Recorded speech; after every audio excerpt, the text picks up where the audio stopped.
خصوصاً على افضلهم وخاتم النبیین محمد الامین وعلى آلہ وصحبہ اجمعین. اما بعد فقد قال اللہ تبارک وتعالی كما ورد في سورة التغابن: اعوذ باللہ من الشیطان الرجیم بسم اللہ الرحمن الرحیم. ما أصاب من مصیبة الا بإذن اللہ ومن يؤمن باللہ يهد قلبه واللہ بكل شيء علیم. وقال عز وجل كما ورد في سورة الحديد: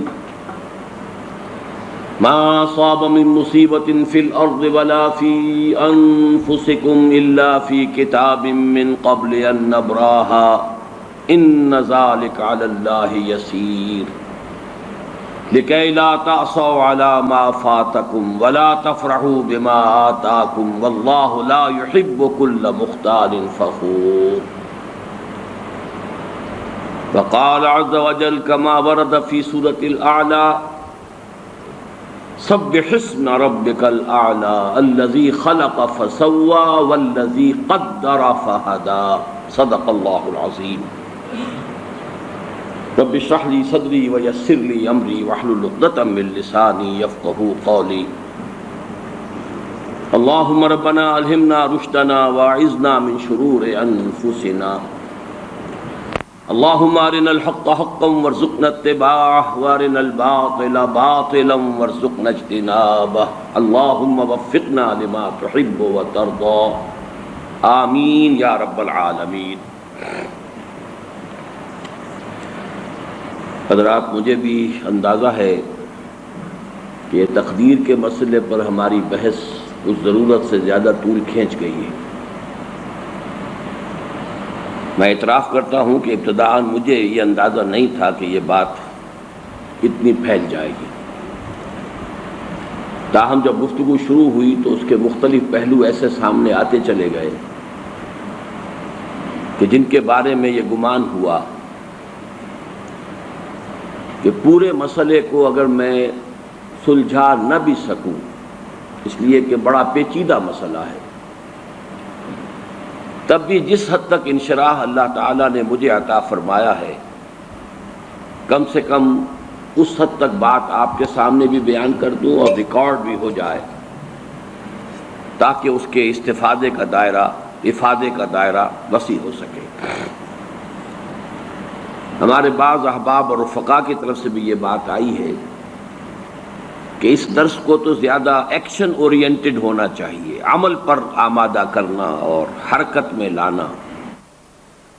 اور آپ حضرات ان میں ہے کہ میرا اپنا مزاج تو اصلاً ہے ہی وہ، لیکن چونکہ یہ مسئلہ وہ مقطع میں آپ پڑی ہے سخن گسترانہ بات والی بات ہے کہ میں نے شروع میں کچھ ایمانیات جو ہیں، بنیادی ایمانیات، ان پر گفتگو کا آغاز کیا، اور اس میں پھر ظاہر بات ہے کہ یہ مسئلہ بھی آ گیا. ایمان باللہ کا ایک تتمہ ضمیمہ، بلکہ میں تو کہتا ہوں اس کا ایک لب لباب ہے یہ مسئلہ تقدیر.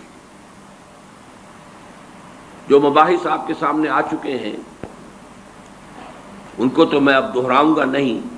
آج یہ ایک شیٹ میں تیار کرا کے لایا ہوں، اس کے حوالے سے چند چیزیں شاید آپ کو سمجھنے میں آسانی ہو.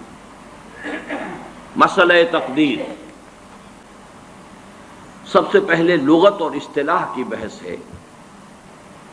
قدر عربی زبان کا یہ لفظ جو ہے یہ اسم کے طور پر بھی مستعمل ہے اور فعل کے طور پر بھی،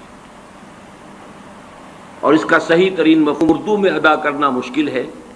انگریزی کا لفظ بہت اس کو آسانی سے واضح کرتا ہے. ویلیو، قدر، اس معنی میں اردو میں مستعمل ہے. قدر و قیمت، فلاں شے کی قدر و قیمت کیا ہے، قدر، ویلیو. اور جب فعل کی شکل میں یہ آئے گا تو ٹو ایویلیویٹ، کسی شے کی قدر کا تعین، کسی شے کی قدر و قیمت کو معین کرنا. اب یہ جب ثلاثی مجرد سے آتا ہے قدر یقدر، اس کے معنی ہوتے ہیں قادر ہونا، قابو یافتہ ہونا، کسی شے پر قابو یافتہ ہونا. اس سے اس میں فاعل قادر ہے، قادرن قابو یافتہ، قدرت رکھنے والا۔ صفت مشبہ بنتی ہے قدیرن، اور اس میں فاعل اور صفت مشبہ میں فرق یہی ہے کہ جب وہ کیفیت فاعلی دائمی ہو جائے، مستقل ہو جائے، تو وہ صفت مشبہ کے درجے میں آ جاتی ہے۔ اور یہی صرف ایک نقطے کے طور پر عرض کر رہا ہوں کہ ہمارے ہاں ایک لفظ تو بہت بڑی گالی ہے، عامر۔ عامر گالی ہے، حالانکہ یہ اس میں فاعل ہے۔ امیر اسی سے صفت مشبہ ہے اور اس کو ہم اچھے سنس میں استعمال کرتے ہیں، لیکن یہ کہ وہ عامر کے جو کا مفہوم جو ہے وہ جدید جو ہمارے تصورات ہیں، حقوق انسانی اور جمہوریت اور بندوں کی گنتی کرنا، بندوں کو گنا کرتے ہیں، تولا نہیں کرتے، اس کے حوالے سے عامر کا لفظ گالی بن گیا، حالانکہ امیر در حقیقت اسی سے صفت مشبہ ہے۔ اس سے مقدار مفعال کے وزن پر اس میں اعلیٰ بنا، وہ شے جس سے تعین ہوتا ہے، مقدار کتنی ہے، 1 من ہے، 2 من ہے، 3 من ہے، اس کے حوالے سے بھی آپ کسی کی ایویلویشن میں فائدہ حاصل کرتے ہیں۔ اور پھر اس کی جمع مقادیر ہے، یہ چونکہ آج کی حدیثوں میں بھی یہ لفظ آئے گا مقادیر کا، اسے یہاں نوٹ کر لیجیے۔ اب باب تفعیل سے ہے تقدیر، قدر یقدر تقدیرا، اس کے معنی ہے کسی شے کی مقادیر کی تعیین، مقداروں کا معین کر دینا، کسی شے کے لیے اندازہ معین کر دینا، اندازہ کرنا، یہ تقدیر ہے۔ چنانچہ آج میں نے جو 4 آیات ہیں ابتدائی، بلکہ میں نے ترتیب تو یہ رکھی تھی، 1 آیت سورہ تغابن کی، پھر 2 آیتیں سورہ حدید کی، اور پھر 4 آیتیں سورۃ الاعلیٰ کی۔ لیکن اب اس وقت بیان میں وہ جو تیسرے نمبر پر بات آئی تھی وہ پہلے آ رہی ہے، اور ان میں مشترک یہ ہے کہ مسبحات شمار ہوتی ہیں، وہ بھی 5 مسبحات ہیں، حدید سے شروع ہو کر، کیوں چینج کر رہے ہو اس کو، آواز کو، پہلے ٹھیک تھی، وہ سورہ حدید سے سورہ تغابن تک مسبحات پہلی جو ہے وہاں اس مجموعے میں وہ سورہ حدید ہے، آخری تغابن ہے، اور آخری پارے میں سبح اسم ربک الاعلی، اسی پہلی آیت سے اس کا نام ہے سورۃ الاعلی۔ سبح اسم ربک الاعلی الذی خلق فسوی والذی قدر فہدی۔ اللہ تعالیٰ کے 4 افعال کا تذکرہ یہاں آ رہا ہے۔ سبح اسم ربک الاعلی، اپنے اس رب کے نام کی تسبیح کرو جو بلند و بالا ہے، سب سے اونچا ہے۔ لیکن اب اس کے بعد 4 افعال ہیں۔ الذی خلق فسوی، وہ ہستی کے جس نے پہلے پیدا کیا، پھر تسویہ کیا، اس کا تخلیق اور تسویہ۔ تخلیق کسی شے کا سٹرکچر بنا دینا، ہیولہ بنا دینا، ہیولہ سٹرکچر، اور پھر اس کے بعد تسویہ ہے اس کو سنوارنا، درست کرنا، اس کی آرائش، زیبائش، آرکیٹیکچرل ٹچز جس کو ہم کہتے ہیں۔ تو اللہ تعالیٰ کی تخلیق کے بھی یہ 2 مرحلے ہیں، الذی خلق فسوی والذی قدر، تیسرا مرحلہ ہے ہر شے کا ایک اندازہ معین کر دیا ہے۔ یہ اس کی تقدیر ہے۔ کس معنی میں؟ ایک تقدیر ہے نوع کی، انسان اگرچہ اشرف المخلوقات ہے لیکن اڑ نہیں سکتا، مچھر حقیر ترین مخلوقات میں سے ہے، مکھی اڑ رہی ہے، یہ اس کی تقدیر نوعی ہے۔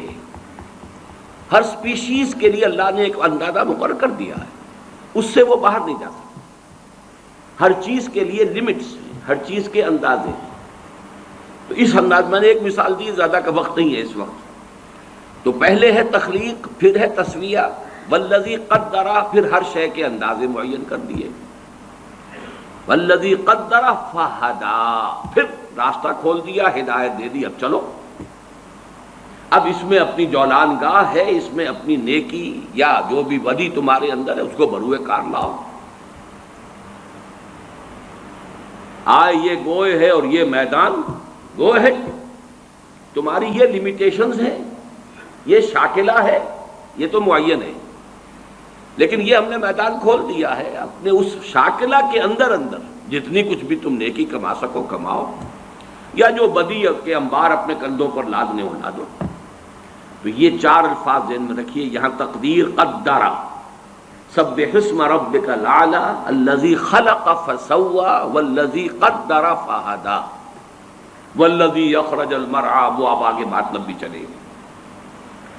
تو یہ لغت اور اصطلاح کی بحث یہاں ختم ہوئی۔ اسی کا دوسرا حصہ عقائد و کلام جو ہیں، یہ عقائد و کلام جو ہیں اس کی بھی ایک ترتیب نوٹ کر لیجئے، اور اس کے لیے بہترین شعر ہے اکبر الآبادی کا، جہاں ہستی ہوئی محدود لاکھوں پیچ پڑتے ہیں، عقیدہ عقل منطق سب کے سب آپس میں لڑتے ہیں۔ ایک ہستی لامحدود ہے اللہ کی، ایک ہستی محدود ہے، وہ محدود مائکروسکوپک بھی ہو سکتی ہے، الٹرا مائکروسکوپک بھی ہو سکتی ہے، محدود، وہ محدود کائنات بھی ہو سکتی ہے، لیکن یہ بھی لامحدود نہیں ہے۔ لامحدود ہستی صرف اللہ کی ہے، لیکن وہ ہستی لامحدود اس سے، اس کے تخلیق کے عمل سے جب محدود وجود میں آئے تو اب چکر پڑ گئے، بہت سے لاکھوں پیچ پڑتے ہیں۔ جہاں ہستی ہوئی محدود لاکھوں پیچ پڑتے ہیں۔ اب اس لامحدود کا محدود سے تعلق کیا ہے، یا اس محدود کا اس لامحدود سے تعلق کیا ہے؟ انائے صغیر اور انائے کبیر کا رابطہ کیا ہے؟ یہ ایبسولوٹ بینگ اور کنٹینجنٹ بینگ، نیسیسری بینگ اور کنٹینجنٹ بینگ، ایبسولوٹ بینگ اور لمیٹڈ بینگ، ان کا آپس میں رشتہ کیا ہے؟ خالق و مخلوق کا رشتہ کیا ہے؟ اب اس کو حل کرنے کے لیے علم کلام وجود میں لایا گیا، عقل منطق یہ ایک طرف، عقیدہ دوسری طرف، ان دونوں کو کوریلیٹ کرنے کے لیے، ان دونوں میں ہنگ آہنگی پیدا کرنے کے لیے علم کلام۔ تو وہ عقائد و کلام کی بحث میں قدریہ ہمارے ہاں ایک طبقہ وجود میں آیا، وہ لوگ جو انسان کو کلیتاً خود مختار قرار دیتے ہیں۔ یہ آپ کو نظر آ رہا ہے یہاں پہ اس پر اسکرین پر، احادیث میں ان کی مذمت شدت کے ساتھ وارد ہوئی، اور یہ حدیثیں ہم پڑھ چکے ہیں۔ جبریہ وہ لوگ جو انسان کو مجبور محض قرار دیتے ہیں، اور میں آپ کو بتا چکا ہوں کہ شاعری، ادب اور جدید سائنس سب سے بڑھ کر انسان کو مجبور محض قرار دینے میں متفق ہے۔ سائنس سب سے آگے نکل گئی ہے۔ جینز ہیں بھائی تمہارے، جو تمہارے آباء و اجداد سے چلے آ رہے ہیں، تم ہو کون؟ Who are you? Nothing۔ وہ جینز تمہارے والدین سے آئے ہیں، اور پھر اس کے اوپر کوئی تھوڑے سے جو ہے غلاف چڑھ گئے تمہاری تعلیم اور تربیت اور ماحول کے، انوائرمنٹ، بس ان دونوں کے مجموعے کا نام تم ہو۔ اس مغالطے میں مبتلا نہ رہو کہ میں بھی کچھ ہوں، میں کچھ نہیں ہوں، یہ سب سراب ہے، دھوکہ ہے، کوئی حقیقت ہی نہیں۔ شاعری میں جیسا کہ میں نے آپ کو یہ شعر سنائے، اردو زبان کے چوٹی کے اشعار میں سے میر کا شعر ہے، ناحق ہم مجبوروں پر یہ تہمت ہے مختاری کی، جو چاہیں سو آپ کرے ہیں، ہم کو آپس بدنام کیا، ہم خواہ بیچ میں بدنام ہوتے ہیں، کر تو ہو ہی رہا ہے۔ اور فانی کا شعر ہے، دیکھ فانی وہ تیری تدبیر کی میت نہ ہو، ایک جنازہ جا رہا ہے دوش پر تقدیر کے۔ تو اچھی طرح سمجھ لیجئے، اس کائنات میں ایک کنٹرول اتنا چھایا ہوا ہے کہ کسی اور اختیار اور ارادے کو عقل تسلیم ہی نہیں کر سکتی، اس لیے کہ جہاں کوئی اور اختیار اور ارادہ آئے گا، اس کا مطلب یہ کہ اس بالا تر کنٹرول میں رکھنا پڑ گیا۔ جہاں وجود، کسی بھی وجود کے حقیقی ہونے کا تصور آئے گا کہ حقیقتاً کوئی شے موجود ہے، وہاں اللہ کے وجود مطلق کی نفی ہو جائے گی۔ وہی لاکھوں پیچ پڑتے ہیں والی بات ہے۔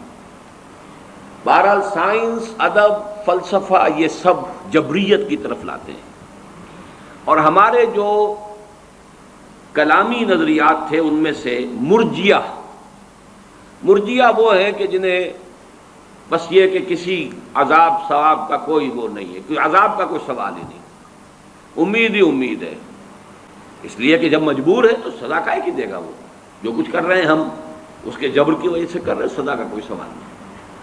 تو اگرچہ جبریہ کا لفظ جو ہے وہ نہیں آیا ہے جیسا کہ وہ احادیث ہم پڑھ چکے ہیں، لیکن مرجیہ کا لفظ آیا ہے، تو ان کی بھی مذمت، ان کی بھی نفی کی گئی ہے۔ اب ان دونوں کے بین اہل سنت کا معتدل موقف کیا ہے، یہ آج الفاظ میں معین یہاں آپ کے سامنے لکھا ہوا ہے۔ انسان کو ارادے اور انتخاب کی آزادی حاصل ہے، یہ مذہب ہے جو آپ کو ایک ہستی اور شخصیت عطا کرتا ہے کہ آپ بھی کچھ ہیں۔ سائنس نفی کرتی ہے، وہ تو وہی لطیفہ وہ ملا نصر الدین کا کہ دو سیر قیمہ لے کر آئے تھے کہ ذرا کباب بنانا، اہلیہ کو دیا، خود چلے گئے کہیں کام باہر، اہلیہ کے کہیں اپنے میں کیسے رشتہ دار کو آ گئے، انہوں نے سب پکا پکو کے کھلا دیا۔ اب آئے ملا نصر الدین کہ بھائی وہ ذرا کباب بنا کے لاؤ، کہ وہ تو سب بلی کھا گئی، کہ سارا کھا گئی، سب کھا گئی۔ بلی کو پکڑ کے تولا تو وہ بھی 2 سیر، کہ اگر یہ بلی ہے تو وہ کباب کہاں ہے، اور یہ اگر کباب ہے تو بلی کہاں ہے؟ اگر قدرت کاملہ محیطہ قاہرہ هو القاہر فوق عبادہ، صرف قادر نہیں ہے، قاہر، یہ بھی لفظ شاید گالی لگے آپ کو، معاذ اللہ، قل هو القادر فوق عبادہ، قل هو القاہر فوق عبادہ، وہ قادر ہی نہیں قاہر ہے۔ اللہ کی ہستی قاہر، اس کے ساتھ کہاں رہ جائے گا ارادہ؟ تو واقعہ یہ ہے کہ مذہب اس بات کرتا نہیں تم ہو، تمہارا ایک وجود ہے، تمہارا ایک آزادی ہے، چوائس ہے، تمہارا اپنا انتخاب ہے، تمہارا اپنا اختیار ہے، کتنا ہی کم ہو ہے، اور اسی کی بنیاد پر وہ مکلف اور جواب دہ ہے۔ Is responsible and accountable. اگر آزادی نہ ہو تو اکاؤنٹیبلٹی کا سوال نہیں، رسپانسبلٹی کا سوال نہیں۔ لیکن ایک جانب اس کے کسی بھی ارادے کا پورا ہونا بالکل یا اللہ کے اذن اور اس کی توفیق و تیسیر پر منحصر ہے۔ ارادہ آپ نے کیا، اس کا پورا ہونا آپ کے اختیار میں نہیں ہے، ارادہ کر دینے کا اختیار آپ کو تھا۔ اب ظاہر بات ہے کہ اس میں نہ معلوم کتنے فیکٹرز ہوں گے، there's many a slip between the cup and the lip۔ ارادہ تو آپ نے کیا ہے، خارجی عوامل ہو سکتے ہیں، مادی عوامل ہو سکتے ہیں، کوئی شخص طاق میں بیٹھا ہوا ہے کہ آپ کا ارادہ پورا نہ ہونے دے، کوئی اور قوت ہے کہ جو رکاوٹ ڈال رہی ہے، اور سب سے اوپر یہ کہ اللہ کا اذن نہیں، اللہ کی تیسیر نہیں، اللہ کی توفیق نہیں، تو یہ وجود میں آ ہی نہیں سکتا۔ گویا انسان صرف کاسب اعمال ہے، خالق اعمال نہیں ہے۔ یہ الفاظ ہیں کہ جو اہل سنت کے اعتبار سے بہت اہم ہے۔ کسب ہے کمائی، میں نے نیکی کا ارادہ کیا، بس میری کمائی ہو گئی۔ اب نیکی کا یہ ارادہ پورا ہو، یہ اللہ کے اذن پر، تیسیر پر، تائید پر، توفیق پر، حالات کی موافقت پر، عناصر کی موافقت پر، اور یہ عناصر یہ بھی اللہ کے قبضہ قدرت میں ہے، دار و مدار اس پر ہے۔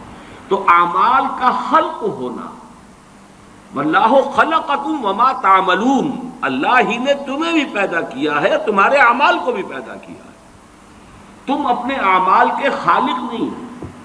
لیکن چونکہ اس میں ابتدائی ارادہ تمہارا تھا، ابتدائی جو ہے چوائس تمہارا تھا، کاسب ہو گئے ہو، نیکی تم نے کما لی، یا بدی کا جو بھی ہے تمہارے اوپر وبال آ جائے گا۔ اور دوسری جانب انسان کے کسب کی جولان گاہ اس کی خلقت اور جبلت اور تعلیم و تربیت سے وجود میں آنے والے شاکرہ کے دائرے میں محدود ہے۔ یعنی آپ نے چوائس بھی کیا، اللہ کا اذن بھی آ گیا، اس سب کے باوجود اللہ نے آپ کے گرد جو ایک شاکلہ بنا رکھا ہے، آپ اس سے نہیں نکل سکیں گے، وہ شاکلہ مستقل ہے۔ اور جیسا کہ پچھلی مرتبہ میں بیان کر چکا ہوں، یہ شاکلہ جبلت سے بنا ہے، یہ حدیثیں ہم پڑھ چکے ہیں۔ الناس معادن کمعادن الذهب والفضہ، انسان بھی معدنیات کے مانند ہے، جیسے سونے کی معدنیات، سونے کی اور ہے، صاف کریں گے سونا بنے گا، اور چاندی کی معدنیات ہے، کتنا ہی صاف کر لے سونا تو نہیں بنے گا، چاندی بنے گی۔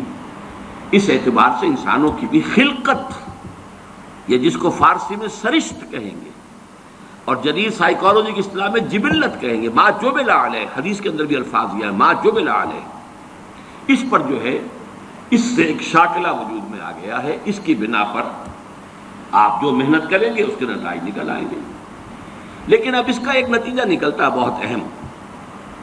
ایک شخص نیکی کا ارادہ ہے، فرض کیجئے ٹنوں نیکی کما لی اس نے، ایک شخص نیکی کی ارادہ کر رہا ہے شاید صرف ایک سیر نیکی کمائی ہے۔ ہماری نگاہ ظاہر بین میں وہ ایک سیر بے حقیقت ہے ٹنوں کے مقابلے میں، لیکن ہو سکتا ہے کہ جو شاکلہ تھا اس کا، اس کے اعتبار سے یہ ایک سیر جو ہے وہ بھی بہت بڑی اچیومنٹ ہو۔ اس کے اندر رکاوٹیں اتنی تھیں، اس کی جبلت کے اندر خامیاں اتنی تھیں، اس کی سرشت کے اندر رکاوٹیں اتنی تھیں، struggling and struggling and struggling hard, تب کہیں جا کر وہ ایک سیر اس نے جو ہے وہ کمائی کی ہے نیکی کی۔ اور ایک وہ ہے کہ جس کی جبلت میں، جس کی سرشت میں، جس کی خلقت میں آسانیاں تھیں، موجود تھیں، وہ ٹنوں بھی لے گیا ہے، تو ہو سکتا ہے اللہ کی میزان میں وہ ایک سیر ٹنوں کے مقابلے میں زیادہ وزنی ہو۔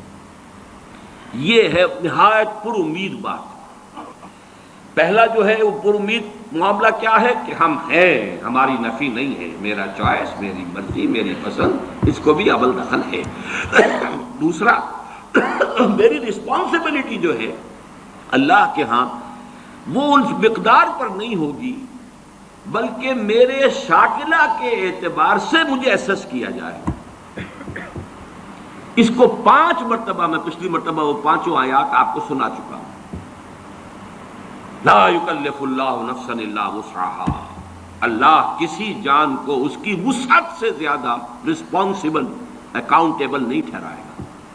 اور اللہ کا یہ بڑا، یوں سمجھیے کہ سپر کمپیوٹر جو ہے، وہ سپریم کمپیوٹر اللہ کا، اس کا ہم تصور نہیں کر سکتے۔ ہر انسان کا شاکلہ، اس میں کیا تھا، گیون کیا تھا، جینز کیا تھے، ماحول کے کیا اثرات ہوئے، اس سے شاکلہ کیا بنا، اب اس میں اس نے کیا کمائی کی۔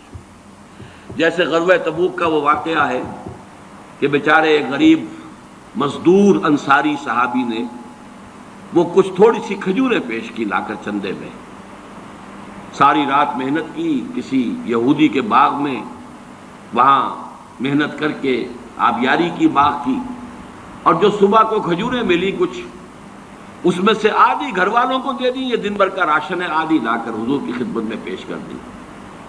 اب وہاں جو ایک بہت بڑا لگا ہوا تھا ایک انبار، ہر طرح کا ساز و سامان آ رہا ہے، حضور نے کہا، حالانکہ منافقین نے استہزاء کیا، جی ان کھجوروں کے بغیر تو یہ مہم سر ہو ہی نہیں سکتی تھی، کیا کہنے ان کا جو ہے وہ زہر خند جس کو ہم کہتے ہیں، اور ان کا استہزاء کا انداز تھا۔ لیکن حضور نے فرمایا ان کھجوروں کو اس پورے ڈھیر کے اوپر پھیلا دو، اللہ کی میزان میں یہ کھجوریں اس پورے ڈھیر پر بھاری ہیں۔ تو لا یکلف اللہ نفسا الا وسعها۔ آخری بات جو اس ایک شیٹ میں آئی ہے، ایمان بالقدر، جو ایمان کا جزو لازم ہے، یہ ہم پچھلی مرتبہ پڑھ چکے ہیں، آج میں صرف اس کا ٹائٹل آپ کو دکھا دوں گا۔ اللہ تعالیٰ کی 2 عظیم صفات، وہ عظیم صفات کیا ہیں کہ وہ علی کل شیء قدیر ہے، اور اس میں آج میں ایک اضافہ کر کے لایا ہوں، هو القاہر فوق عبادہ، وہ اپنے بندوں کے اوپر پوری طرح مسلط ہے۔ قاہر کا ترجمہ کیا کریں گے؟ قہر چھایا ہوا، یہ نہ سمجھو کہ بگٹڑ چھوڑ دیا ہے تمہیں، معاذ اللہ، آزادی ضرور دی ہے، لیکن you are within his control. اللہ تعالیٰ کی 2 عظیم صفات، علی کل شیء قدیر اور بکل شیء علیم، کے لوازم و متضمنات کی تصدیق و توثیق ہونے کے اعتبار سے ایمان باللہ کا لب لباب ہے۔ اب اس پر دوسری شیٹ لے آؤ بھائی، اس کا جو ٹائٹل ہے صرف دیکھ لیجئے، یہ جو ہم پڑھ چکے ہیں، حدیثیں جو اس میں ہیں یہ ہم پڑھ چکے ہیں۔ ایمان بالقدر، ایمان کا جزو لا ینفک، اور اس میں حدیث جبرائیل میں نے یہاں کوٹ کی ہوئی ہے جو ام السنہ ہے، وَأَن تُؤْمِنَ بِالْقَدْرِ خَيْرِهِ وَشَرِّهِ، اور یہاں نوٹ کیجئے، یہاں تومنا کا لفظ حدیث میں اس ڈیفینیشن میں دوسری مرتبہ اسی کے ساتھ آیا ہے، ان تؤمن باللہ و ملائکتہ و کتبہ و رسلہ و تؤمن بالقدر خیرہ و شرہ۔ تومنا کی تکرار اس کی اہمیت کو ظاہر کر رہا ہے، اس کے خیر پر بھی اس کے شر پر بھی۔ تو پہلی بات تو یہ نوٹ کیجئے، یہ ایمان کا جزو لازم ہے، خیرہ و شرہ من اللہ تعالی۔ یہ جو بھی پھر وہ ایمان مفصل ہم نے یاد کیا تھا بچپن میں، خوش نصیب ہے وہ جنہیں بچپن میں یاد کرایا گیا، اور بہرحال ہینڈی کیپڈ ہے، میں بد نصیب تو نہیں کہتا، ہینڈی کیپڈ ہے وہ لوگ جنہیں بچپن میں یہ چیزیں یاد نہیں کرائی گئی۔ بہرحال جب بھی اس کی تلافی کریں۔ آمنت باللہ و ملائکتہ و کتبہ و رسلہ والیوم الآخر والقدر خیرہ و شرہ من اللہ تعالی والبعث بعد الموت۔ لیکن اس پر بحث و تمہیز کی اجازت نہیں ہے، مسئلہ اتنا الجھا ہوا ہے، اتنا ہی الجھا ہوا ہے جتنا کہ وجود کا مسئلہ ہے، وحدت الوجود اور وحدت الشہود، اور یہ مسئلہ لا ینحل، اس لیے کہ ایک وجود مطلق ہے، ایک وجود لامحدود ہے، ایک وجود محدود ہے، ایک حادث ہے، ایک ازلی ہے، ابدی ہے، دائم ہے، قائم ہے، ایک حادث ہے اور فانی ہے۔ کیا ریلیشن شپ ہے بٹوین دی ٹو؟ اسی طرح کا معاملہ، لیکن اس خیر ہی، اس پر بحث کرنے کی اجازت نہیں ہے۔ وہ حدیثیں ہم پڑھ چکے ہیں، یہ میں نے شیٹس تیار کروا لی ہیں، یعنی جو مشکات المصابیح کتاب ہے اس میں جو 46 احادیث ہیں اس باب میں، ان میں نے ایک کا اضافہ کیا ہے کہ جو باب العلم میں سے میں نے لی ہے، پھر ان کو میں نے مختلف تقسیم کر دیا ہے عنوانات کے اعتبار سے، ورنہ واقعہ یہ کہ جب خود میں نے پڑھنا شروع کیا، میں پچھلی مرتبہ بھی اعتراف کر چکا ہوں کہ ایک دفعہ تو میں گم ہو کر رہ گیا تھا، لیکن جب میں نے مختلف موضوعات کی احادیث کو علیحدہ علیحدہ کر کے دیکھا تو بات کھلتی چلی گئی۔ یہ میں نہیں کہہ سکتا کہ بالکل سلجھ گئی، لیکن بہت حد تک ڈور سلجھ گئی، اور وہی میں کوشش کر رہا ہوں کہ آپ تک بھی منتقل کروں۔ تو ایمان بالقدر ایمان کا جزو لا ینفک ہے، وَأَن تُؤْمِنَ بِالْقَدْرِ خَيْرِهِ وَشَرِّهِ، یہ حدیث جبرائیل کے الفاظ ہیں، رواہ مسلم عن عمر بن الخطاب رضی اللہ عنہ۔ لیکن اس پر بحث و تمیز کی اجازت نہیں۔ عزمت علیکم، عزمت علیکم، حضور نے 2 مرتبہ فرمایا، یہ حدیثیں ہم پڑھ چکے ہیں، میں تم پر لازم کرتا ہوں کہ اس معاملے کے اندر بحث و تمیز مت کرو۔ مانو، مراقبہ کرو گے تو سمجھ میں بھی آ جائے گی، ایک دوسرے سے سمجھنے کے لیے سوال کرو گے تب بھی مفید ہوگا، بحث و تمیز جن ہو اور رد و قدح کرو گے تو پھر یہ بات جو ہے تمہارے ہاتھ سے نکل جائے گی۔ اچھا، یہاں خیر ہی و شر ہی من اللہ تعالیٰ کا مطلب کیا ہے؟ یہ میں نے پہلے بیان کیا تھا کہ ہمارے سورہ تغابن اور سورہ حدید کے درس میں یہ بات بہت وضاحت سے آ چکی ہے۔ دیکھیے، اس وقت ویژولائز کیجئے، بلکہ مجھے خیال ہوا میں اسی کے ساتھ وہ ایک ڈائیگرام بھی بنا کے لے آتا۔ آپ مجھے کو سامنے رکھیے، میں ایک انسان ہوں، مکلف ہوں اللہ کے ہاں، جواب دہ ہوں، رسپانسیبل ہوں، اکاؤنٹیبل ہوں۔ کچھ چیزیں مجھ پر وارد ہوتی ہیں، کوئی مصیبت آ گئی، کوئی تکلیف آ گئی، کوئی بیماری آ گئی، کوئی نقصان ہو گیا، کچھ ہو گیا۔ اب نوٹ کرنا چاہیے کہ اس کے کچھ اسباب ہوں گے، مادی اسباب ہیں، یا کچھ اور لوگ ہیں، کسی نے میرے گھر کو فرض کیجئے کہ کوئی نقصان پہنچانا چاہا ہے، اس نے کام کیا ہے، کسی نے مجھے اٹھا کے پتھر دے مارا ہے، تو یہ سارے فیکٹرز ہیں، لیکن یہ شے بالفعل مجھ پر نہیں وارد ہو سکتی اگر اللہ کا اذن نہ ہو۔ لاکھ سارے اسباب و وسائل ہوں اور لاکھ ساری دنیا ہو، ایک حدیث میں الفاظ آتے ہیں کہ اگر جان لے حضرت عبداللہ ابن عباس، علم ان الامت لو اجتمعت، کہ اگر پوری قوم جمع ہو جائے کہ تمہیں کوئی فائدہ پہنچا دے، نہیں پہنچا سکتی مگر اس بات کا جو اللہ نے تمہارے لیے طے کر دیا، اور اگر پوری قوم مجتمع ہو جائے تمہیں کوئی نقصان پہنچا دے، نہیں پہنچا سکتی۔ تو یہ اسباب و وسائل جو مجھ پر آ رہے ہیں، ان میں جو ہے فیصلہ کنشے اذن رب ہے۔ تو میں یہ بھی کہہ سکتا ہوں مجھ پر یہ اس کی لائی ہوئی مصیبت آ گئی، اور یہ بھی کہہ سکتا ہوں کہ اللہ کی طرف سے مجھ پر آیا، وہ خیر ہو یا شر ہو، بالقدر خیر ہی و شر ہی۔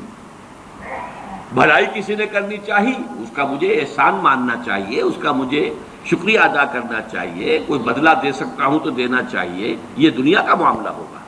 اسی طرح کسی نے مجھے نقصان پہنچایا، میں قصاص لے سکتا ہوں، قانونی طور پر مجھے اس کا حق حاصل ہے، لیکن یہ جان لیجئے کہ یہ اچھائی یا بھلائی مجھ تک نہیں آ سکتی تھی بغیر اذن رب۔ تو اذن رب شامل ہو گیا نا، تو میں اس کو شامل کر رہا ہوں، والقدر خیرہ و شرہ من اللہ تعالی۔ دوسری طرف میں کچھ کام کرنا چاہتا ہوں، اچھا یا برا جو بھی ہے، یا کوئی میرا منصوبہ ہے بہت بڑا۔ اب اس میں ایک تو میرا ارادہ ہے جو میرے اندر سے نکلا، ہزارہ عناصر ہوں گے کہ جو اس کے اندر انوالو ہوں گے، بہت سے مادی وسائل اس کے لیے درکار ہوں گے، اسباب نہ ہو جمع تو یہ کیسے کام شروع ہو سکتا ہے؟ اسباب کرے جمع، خدا ہی کا یہ کام۔ یہ عزم تیرا، یہ مجھے الفاظ پھر یاد آ گئے، وہ یہ اکبر الہ آبادی کے، یہ میرے دروس میں یہ اشعار بہت آئے ہیں، اب کچھ ذہن سے اوجل ہو گئے۔ یہ عزم تیرا سعی سے دمساز ہو کیوں کر، عزم تو ہے، عمل کیسے ہو؟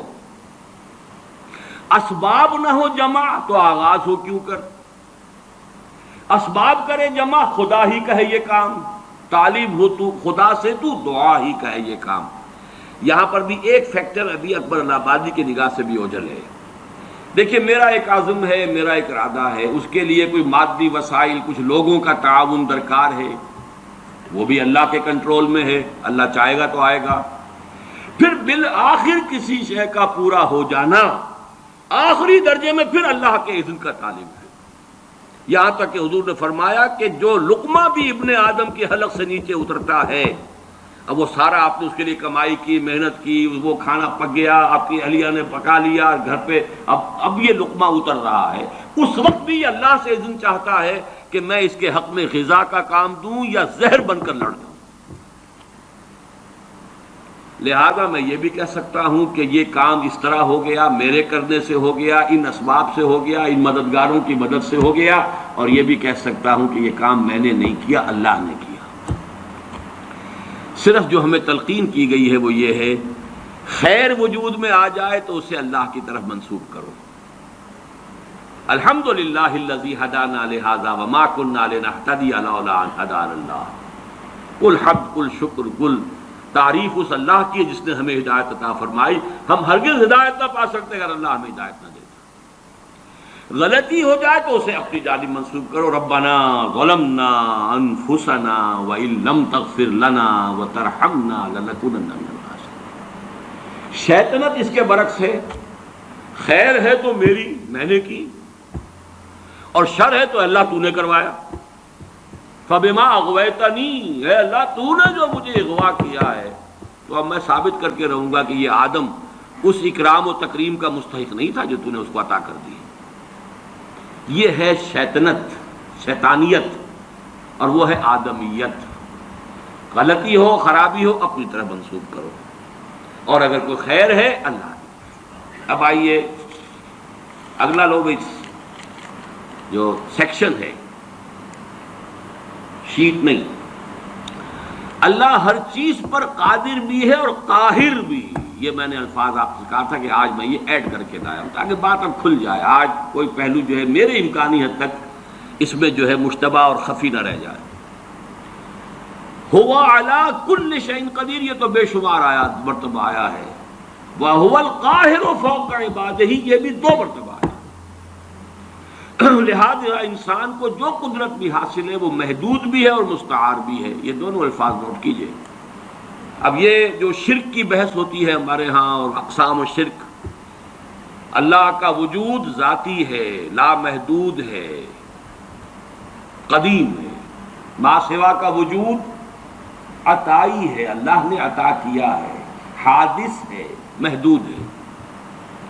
اسی طرح جو قدرت ہمارے پاس ہے وہ ہماری اپنی نہیں ہے، عطائی ہے اللہ کی، اور لامحدود نہیں، محدود ہے، مستعار ہے، محدود ہے، اور حادث ہے۔ اور اللہ کی قدرت و قہر کے تابع بھی ہے، اور انسان کی مطلق خود مختاری کا تصور بہت بڑی گمراہی ہے۔ یہ قدریہ کی نفی پر احادیث جو ہیں یہ ہم پچھلی مرتبہ پڑھ چکے ہیں، یہ 5 6 7 8 9 حدیثیں جو ہیں یہ میں نے ایک علیحدہ جمع کر دیا ہے تینوں فصلوں میں سے نکال کر، جو اس تصور کی نفی کرتے ہیں قدریہ، ہم قادر جو چاہیں کریں. جو اس مغالطے میں ہے وہ تو در حقیقت بہت ہی بڑے گمراہ اور بہت ہی بڑے ایک سراب کسی کیفیت جو ہے وہ اس کے اندر ہے. اب آئیے تیسری شے جو ہم پڑھ چکے ہیں، قل کل یعمل علی شاکلتہ. یہ آیت جو ہے سورہ بنی اسرائیل کی 84 آیت، اس کا پہلا ٹکڑا، یہ انتہائی اہم ہے. جو آج جس طرح نکھر کر آیا ہے اس سے پہلے یہ ہو ہی نہیں سکتا تھا. شاکلہ، پیٹرن. آپ نے کوئی چیز ڈھالنی ہے کسی فولاد کی، کسی اور چیز کی، تو اس کے لیے لکڑی کا پہلے، جسے ہمارے مستری لوگ پاٹن کہتے ہیں، پاٹن بنا لو پہلے، تو پیٹرن بنتا ہے تاکہ آپ نے لوہے کو پگھلایا، تانبے کو پگھلا کے اس میں ڈالیں گے تو اسی کے مطابق اس کی شکل ہو جائے گی. شاکل، شکل دینے والا.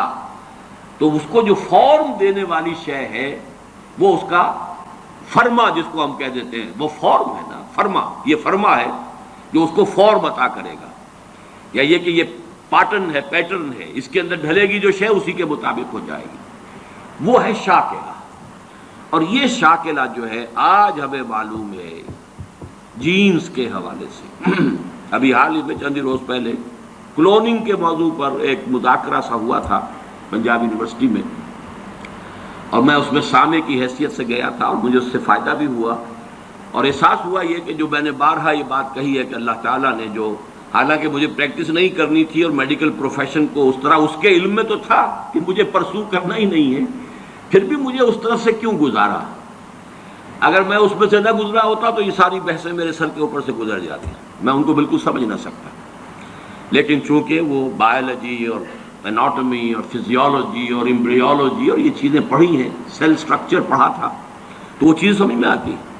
لیکن آج وہ بات شاکلہ، ہر شخص کا ایک شاکلہ ہے، انڈیویجول شاکلہ اس کا ہے. اور یہ شاکلہ بنیادی طور پر جبلت اور فطرت کے مجموعے کا نام ہے. ایک فطرت ہے، اور فطرت کا تعلق ہے انسان کے روحانی وجود سے. ایک جبلت ہے یا سرشت، فارسی کا لفظ ہے، جبلت عربی کا لفظ ہے، لیکن عربی میں اس سرشت کے لیے صحیح لفظ ہے خلقت. خلقت ایک ہماری خلقت ہے، ایک ہماری فطرت ہے. خلقت اس آب و گل کی دنیا سے ہے، پانی اور مٹی کی دنیا سے آئی ہے. خلقت یہ یہاں سے آئی ہے، فطرت وہاں سے آئی ہے. کل مولود یولد علی الفطرہ، یہ 3 حدیثیں ہیں اس میں کہ جو ہم پڑھ چکے ہیں. الناس معادن کمعادن الذهب والفضہ، وہ بھی ہم پڑھ چکے ہیں. کل مولود یولد علی الفطرہ، وہ بھی ہم پڑھ چکے ہیں. اور اہم ترین حدیث یہ ہے کہ فإنہ یسیر الی ما جبل علیہ. اگر تم سنو کہ کسی انسان کی، تو اگر تمہیں یہ کوئی سنائے آ کر کے کوہ احد اپنی جگہ سے ٹل گیا تو مان لینا کہ ہاں یہ ہو سکتا ہے، ممکن ہے. لیکن اگر یہ کہا جائے کہ کسی شخص کی سرشت بدل گئی ہے تو کبھی نہ ماننا. یہ شاکلہ، اس شاکلہ کے لیے یہ 3 حدیثیں. اب آج جو لینا ہے جتنا بھی ہمارے لیے وقت ممکن ہو، تو وہ ایک چوتھا اور آخری سیکشن ہے، اگرچہ اس کے 3 سب سیکشنز ہیں. اس کا ٹائٹل نوٹ کیجئے، اللہ کا علم کامل بھی ہے اور قدیم بھی. اور آنے واحد میں یہ الفاظ نوٹ کیجئے، کل کون و مکان اور ماضی، حال اور مستقبل سب کو محیط بھی.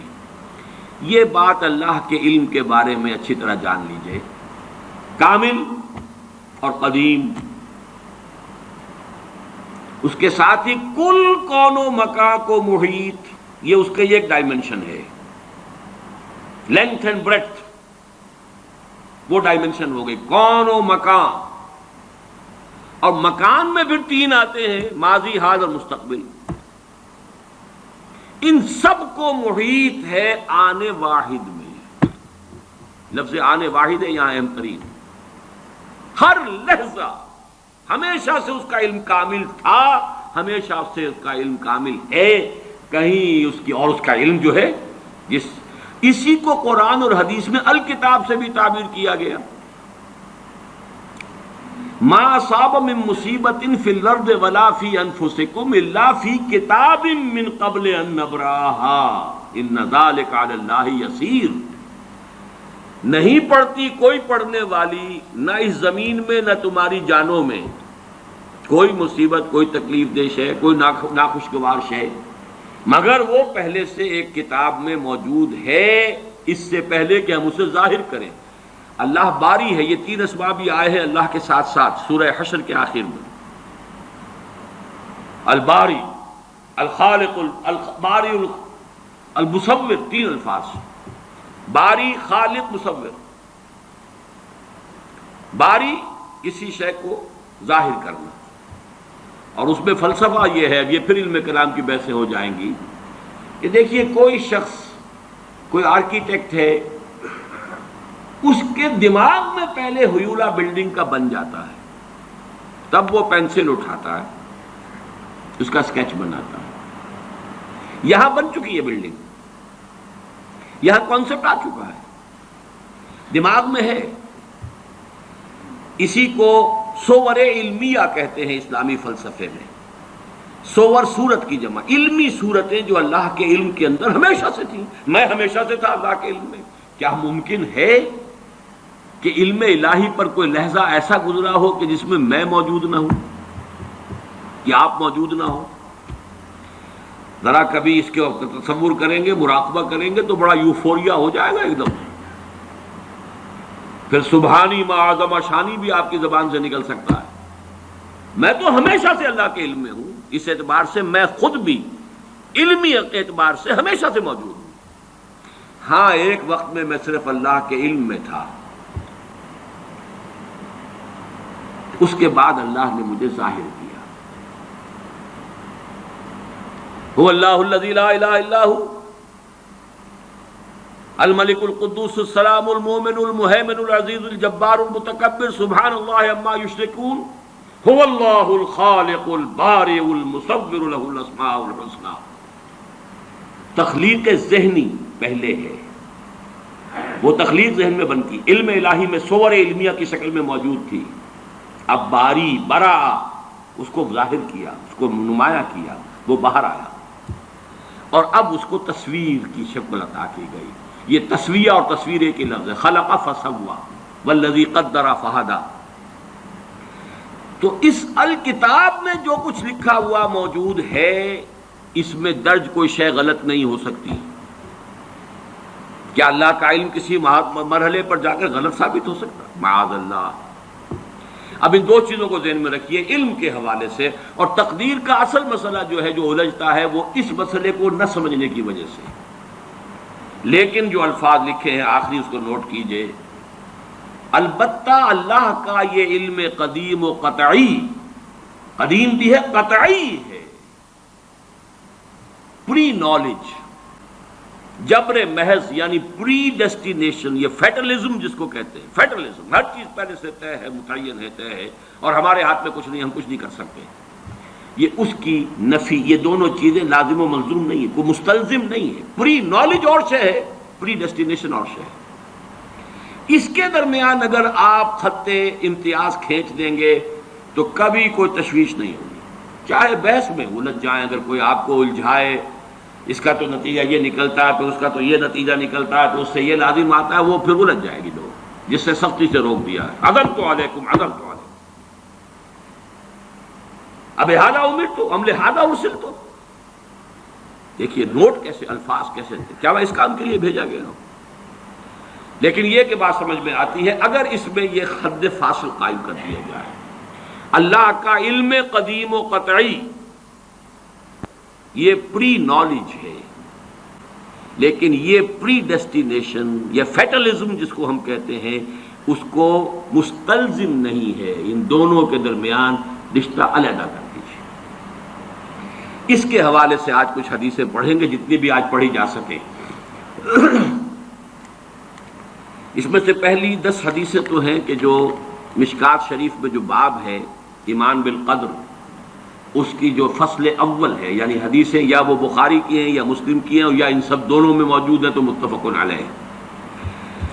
عن عبداللہ ابن عمرو رضی اللہ تعالی عنہما، عبداللہ ابن عمرو بن العاص رضی اللہ تعالی عنہما سے مروی ہے، قال، وہ فرماتے ہیں قال رسول اللہ صلی اللہ علیہ وسلم کتب اللہ مقادیر الخلائق قبل ان يخلق السماوات والارض ب50,000 سنہ۔ قال وکان عرشہ علی الماء رواہ مسلم. یہ حدیث پھر بھی آئے گی بعد میں 16ویں نمبر پر اگر وہاں تک ہم پہنچ گئے تو، لیکن یہاں نوٹ کر لیں جو بھی نوٹ کر رہے ہوں کہ یہی مضمون اس میں بھی ہے. حضرت عبداللہ ابن عمر فرماتے ہیں کہ اللہ تعالیٰ نے آسمانوں اور زمین کی تخلیق سے 50,000 سال قبل تمام مقادیر لکھ دی تھی. وَكَانَ عَرْشُهُ عَلَى الْمَاءِ، اس کو ابھی ہم بالکل نہیں سمجھ سکتے. یہ وہ ہے کہ جس کو ہم کہیں گے کہ یہ جس کو متشابہات میں سے شمار کیا جائے. لیکن دیکھیے یہاں جو بات سمجھنے کی ہے موجودہ سائنس کے اعتبار سے،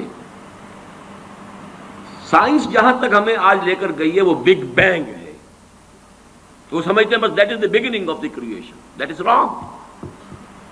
That is the beginning of the second phase of the creation. The material world started with the Big Bang.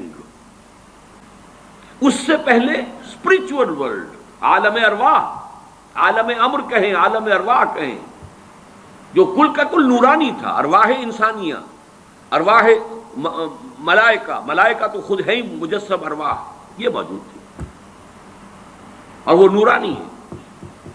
اس کے بعد بگ بینگ کا مرحلہ آیا. اس کے بعد میٹیریل ورلڈ، سماوات والارض جس کو قرآن کہتا ہے وہ ورلڈ آف میٹر ہے. تو ورلڈ آف میٹر کی کریشن کے آغاز سے 50,000 سال قبل اس میٹر، ورلڈ آف میٹر کی ساری میٹیریلز اور اس کی کوانٹیٹیز اللہ نے معین کر دی تھی. یہ بات بالکل واضح ہے. اللہ کی قدرت، اس کی خلاقی، اس کی قہاری، اس کا یہ منطقی تقاضا ہے، اس کا علم محیط، وہ ڈیزائن پورا اس کا بن چکا ہوا تھا تبھی تو اس نے بنایا ہے. اس کے اندر تمام مقادیر معین تھی. اسی لیے میں نے کہا تھا یہ مقادیر کا لفظ جو ہم نے آج پہلی شیٹ جو آپ نے دیکھی تھی، مقدار قدر ہی سے بنا ہے، یہ اس میں اعلیٰ اور اس کی جمع مقادیر ہے. دوسری حدیث وعن ابن عمر رضی اللہ تعالی عنہما قال قال رسول اللہ صلی اللہ علیہ وسلم کل شیء بقدر حتی العجز والکیس. ہر شے، حضرت عبداللہ ابن عمر رضی اللہ تعالی عنہما فرماتے ہیں کہ حضور نے ارشاد فرمایا کہ ہر شے ایک اندازے کے مطابق معین ہو چکی ہے، یہاں تک کہ کسی کا عاجز ہو جانا. اب عجز کے مختلف پہلو ہوتے ہیں. عجز یہ ہے، بزدلی کو بھی عاجزی کہا جائے گا. آدمی کسی کام کرنے سے کسی وجہ سے عاجز ہے، وہ بھی یہ شاکلہ کا حصہ ہے، یہ اس کے جینز ہے، اس کے اندر آیا یہ سب کچھ. کوئی بہادر ہے، کسی میں تحور زیادہ ہے، کسی میں احتیاط پسندی زیادہ ہے، مصلحت کوشی زیادہ ہے، کوئی حساب کتاب سے چلنے والا ہے، جو کوئی جو ہے بکٹر دوڑنے والا. یہ چیزیں حتی العجز والکیس، کیس کہتے ہیں ذہانت. الکیس من دان نفسہ وعمل لما بعد الموت. کیس یہ باب، یہ اصل میں صفت مشبہ بن گیا. کیسن فعیل کے وزن پر، کیسن جس میں ذہانت، فطانت بہت ہو. اب یہ ذہانت کسی کی کتنی ہے؟ ذہانت نہیں بڑھ سکتی، شارپ کی جا سکتی ہے. آپ چھری کو تیز کر لیجئے لیکن یہ کہ اس کا سائز تو وہی رہے گا، چھری تو وہی رہے گی. لیکن یہ کہ ذہانت کو آپ شارپن کر لیں یا ذہانت کو آپ بروئے کار لے آئیں، لیکن وہ جو بھی دی ہے اللہ نے وہ اتنی رہے گی، اس کے اندر اضافہ نہیں ہوتا. یہ ان بلٹ چیزیں ہیں، گیون چیزیں ہیں انسان کے لیے، یہ اس کے شاکلہ کا جز ہے. تیسری حدیث وعن ابی ہریرہ قال، اور یہ جو روایت تھی یہ بھی امام مسلم کی تھی اور تیسری بھی امام مسلم کی ہے. حضرت ابو ہریرہ فرماتے قال قال رسول اللہ صلی اللہ علیہ وسلم احتج آدم و موسیٰ عند ربہما.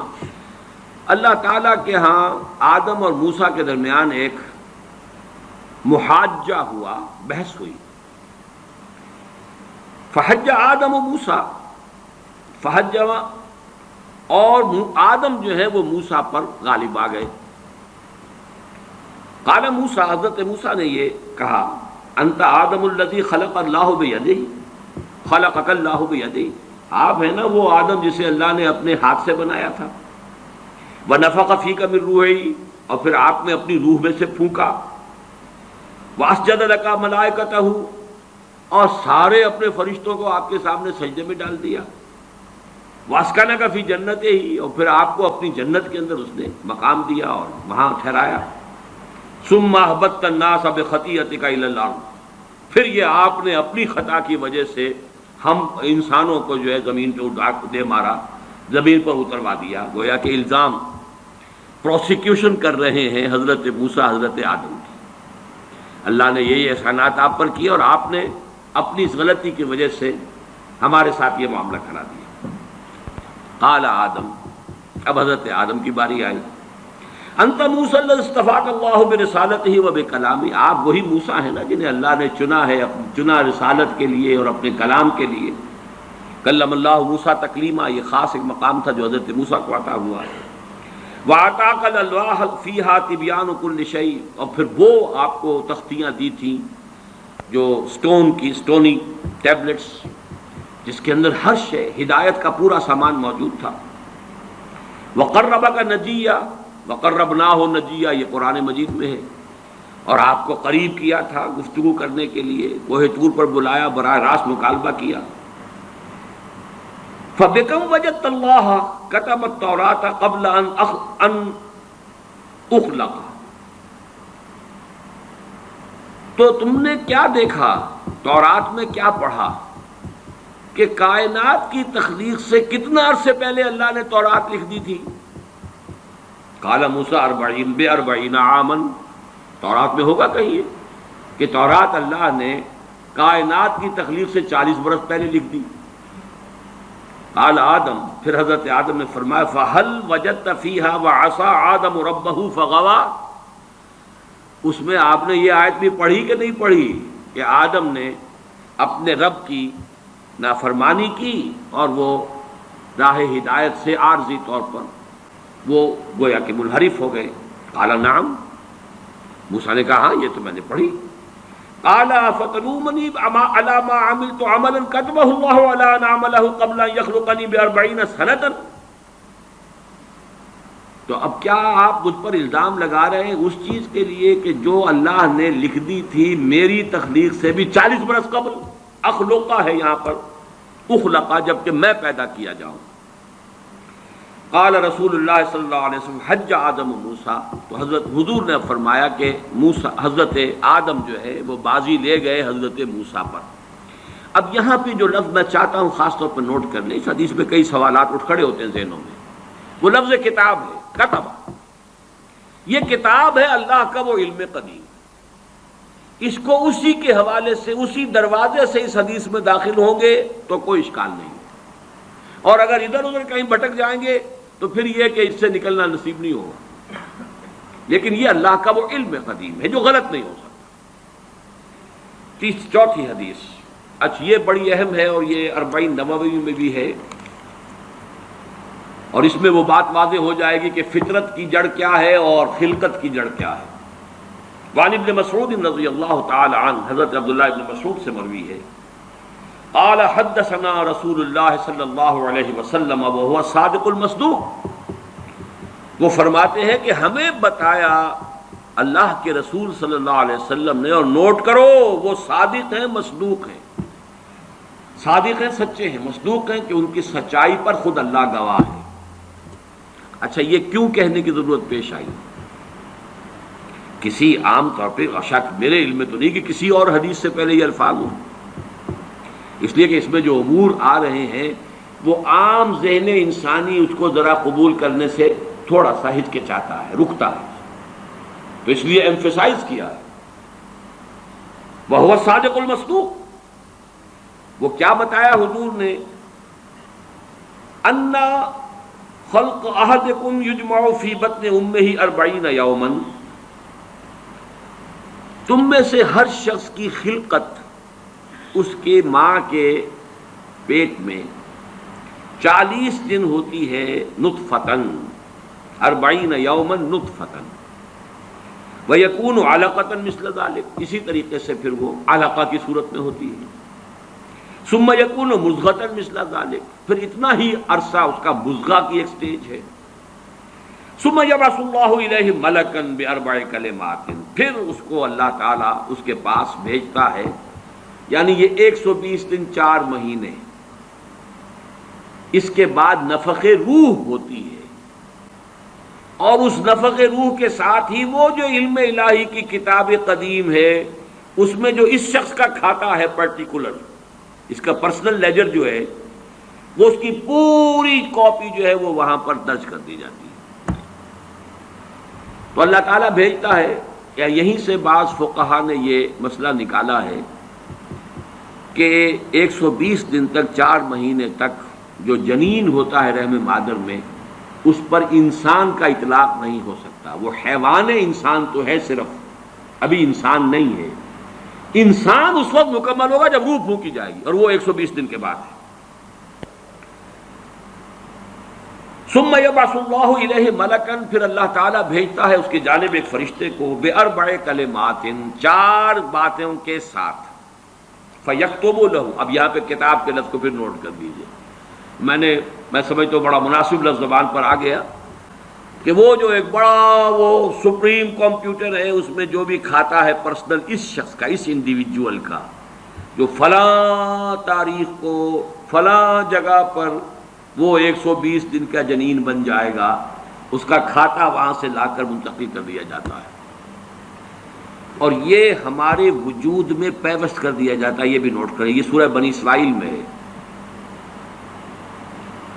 سورہ بنی اسرائیل میں جہاں شاکلہ کا لفظ آیا آخر میں جا کر، شروع میں یہ بھی ہے کہ ہر شخص کا وہ جو نامہ اعمال ہے وہ اس کی گردن میں کہیں کوئی جگہ ہے، کوئی مائکروسکوپی بھی کوئی الٹرا مائکروسکوپک ہوگی کہ جس کے اندر وہ فی عنقہ ونخرج لہ یوم القیامۃ کتابا یلقاہ منشورا وکل انسان الزمناہ طائرہ فی عنقہ وَنُخْرِجُ لَهُ يَوْمَ الْقِيَامَةِ كِتَابًا يَلْقَاهُ مَنشُورًا۔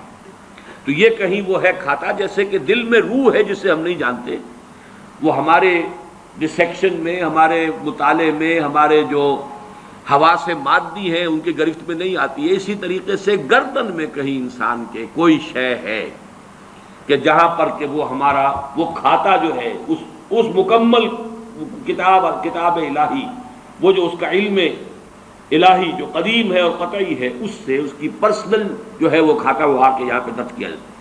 باربع کلمات فیکتب عملہ، یہ بھی لکھ دیتا ہے اس کا عمل کیا ہوگا۔ یہ وہی علم ہے، اللہ کا علم، یہ کیا کرے گا۔ واجلہ، اور اس کی مدت دنیا میں کتنی ہے وہ بھی طے ہو جائے گی، یہاں رہنا کتنا ہے، 60 برس یا 60 دن یا 60 گھنٹے، یہ سب طے ہو جائے گا۔ ورزقہ، ملنا اسے کیا ہے، وشقی اور سعید، یہ بھی کہ بالآخر یہ شقی رہے گا یا سعید رہے گا، شقی بدبخت نتیجے کے اعتبار سے، یا یہ کہ سعید ہوگا، صاحب سعادت، کامیاب۔ ثم ينفخ فیہ الروح، اچھا نوٹ کیجئے، یہ جو اس کا پرسنل لیجر جو ہے، اس کی کاپی جو اس کے اندر لتھی کر دی گئی ہے، چپکا دی گئی ہے، کہیں انسرٹ کر دی گئی ہے، یہ نفخ روح سے پہلے ہے۔ ثم ينفخ فیہ الروح، وہ فرشتہ، اس لیے کہ اس کا سارا تعلق جو ہے اس باڈی سے، اس کی یہ ساری جو بھی شاکلہ ہے وہ اس باڈی سے متعلق ہے۔ روح فطرت ہے، وہ بعد میں آ رہی ہے، وہ تو بعد میں اس کو دی جا رہی ہے، اس کی وہ آزاد شخصیت، آزاد چوائس، وہ اس فطرت کی بنا پر ہے۔ ثم ينفخ فیہ الروح، پھر وہ فرشتہ اس میں روح پھونک دیتا ہے۔ فوالذی لا الہ غیرہ، تو اس اللہ کی قسم، اس ہستی کی قسم جس کے سوا کوئی الہ نہیں، ان احدکم لیعمل بعمل اہل الجنۃ حتی ما یکون بینہ وبینہا الا ذراع، تم میں سے کوئی شخص اہل جنت کے سے عمل کرتا رہتا ہے یہاں تک کہ، اب یہاں میں ایک الفاظ کا اضافہ کر رہا ہوں بات کی وضاحت کے لیے، اس کو بریکٹ میں سمجھیے، بظاہر دیکھنے والوں کے نزدیک اس کے اور جنت کے درمیان بس ایک ہاتھ کا فاصلہ رہ جاتا ہے۔ فَيَسْبِقُ عَلَيْهِ الْكِتَابُ، کہ اس پر پھر وہ جو نوشتہ تھا، اس میں تو لکھا تھا شقی، پھر اچانک اس کی زندگی میں انقلاب آتا ہے، اور اس کے اوپر وہ نوشتہ جو ہے اللہ کا علم الہی کا جو غلط نہیں ہو سکتا، اس کا ظہور ہوتا ہے فَيَعْمَلُ بِعَمَلِ أَهْلِ النَّارِ يَدْخُلُهَا، پھر وہ جہنمیوں کے سے کام کرنے شروع کر دیتا ہے اور اس میں داخل ہو جاتا ہے۔ ابھی میرا خیال ہے کہ سال 1.5 سال یا 2 سال ہو گئے ہیں، ہماری جو تنظیم اسلامی آزاد کشمیر کو ہم نے ایک علیحدہ حلقہ آٹونومس بنایا ہے، اس کے جو امیر ہیں سید مظفر حسین ندوی، بہت بڑی بزرگ شخصیت ہیں، بڑی علمی شخصیت ہیں، انہوں نے وہاں کی ایک بڑی سیاسی شخصیت سے یہ بات کہی۔ انہوں نے مجھے خود بتایا کہ کچھ لوگ تو ہوتے ہیں کہ جن کی جوانی اور اس کے بعد کے دن بڑے برے گزرتے ہیں آوارگی میں، پھر رفتہ رفتہ بڑھاپے کے آس پاس آ کے پھر وہ کچھ نیکی کی طرف مائل، توبہ تلہ کر کے پھر وہ کچھ اچھے راستے پہ آ جاتے ہیں۔ کچھ لوگ الٹے ہوتے ہیں کہ وہ پہلے بڑے نیک، بہت صالح، بہت اچھے، بہت محتاط، بہت متقی، لیکن یہ کہ آخری عمر میں آ کے تو ان کا حال جو ہے بدل جاتا ہے اور پھر وہ بالکل مختلف شخص بن جاتے ہیں، اور ان دوسروں میں سے آپ بھی ایک ہیں۔ اور یہ ایک بہت بڑی شخصیت آزاد کشمیر کی، جن سے یہ کہا سید مظفر حسین ندوی، اس لیے کہ وہاں ان کا ایک بڑا اونچا مقام ہے۔ وہ تعلیمات دینی کا جو پورا محکمہ ہے اس کے بھی انچارج رہے ہیں، اور بھی ندوے کے فارغ التحصیل ہیں۔ مولانا علی میاں اور مولانا مسعود عالم ندوی مرحوم، ان دونوں کے نہایت چہیتے شاگرد ہیں۔ بہرحال یہ اسی طرح کا فنومینن ہے جو اس حدیث میں آ رہا ہے۔ وَإِنَّ أَحَدَكُمْ لَيَعْمَلُ بِعَمَلِ أَهْلِ النَّارِ، اور تم میں سے کسی شخص کا معاملہ یہ بھی ہو سکتا ہے کہ وہ عمل کرتا ہے اور کرتا رہتا ہے جہنمیوں کے سے، حتیٰ ما یکون بینہ و بینہا الا ذراع، یہاں تک کہ اس کے اور جہنم کے درمیان دیکھنے والوں کو نظر یہ آ رہا ہے کہ یہ تو اب پاؤں لٹکائے بیٹھا ہے گور میں اور ابھی تک اس کے لچھن بدلے نہیں ہیں۔ فیسبق علیہ الکتاب، لیکن وہ نوشتہ اللہ کا، وہ جو ایک علم خدا بندی کے اعتبار سے وہ تو شقی تھا یا سعید تھا۔ فیعمل بعمل اہل الجنۃ فیدخلھا، تو وہ اب اہل جنت کے سے کام کرتا ہے اور جنت میں داخل ہوتا ہے۔ یہی حدیث جو ہے آگے چل کر اسی مضمون کی حدیث نمبر 17 میں بھی آئے گی، اسی مجموعے کے اندر، اگر ہم وہاں تک پہنچ گئے۔ اب یہ حدیث جو ہے اس اعتبار سے متفق علیہ، پہلی حدیث آئی ہے متفق علیہ اس باب میں۔ پہلی 3 حدیثیں جو ہیں وہ 3 پڑھی ہیں، کتنی پڑھی ہم نے پہلے؟ 1 2 3، یہ چوتھی حدیث ہے اور یہ ہے متفق علیہ۔ باقی 3 کی 3 صرف صحیح مسلم کی تھی، اور بڑی عظیم حدیث ہے، بہت عظیم حدیث۔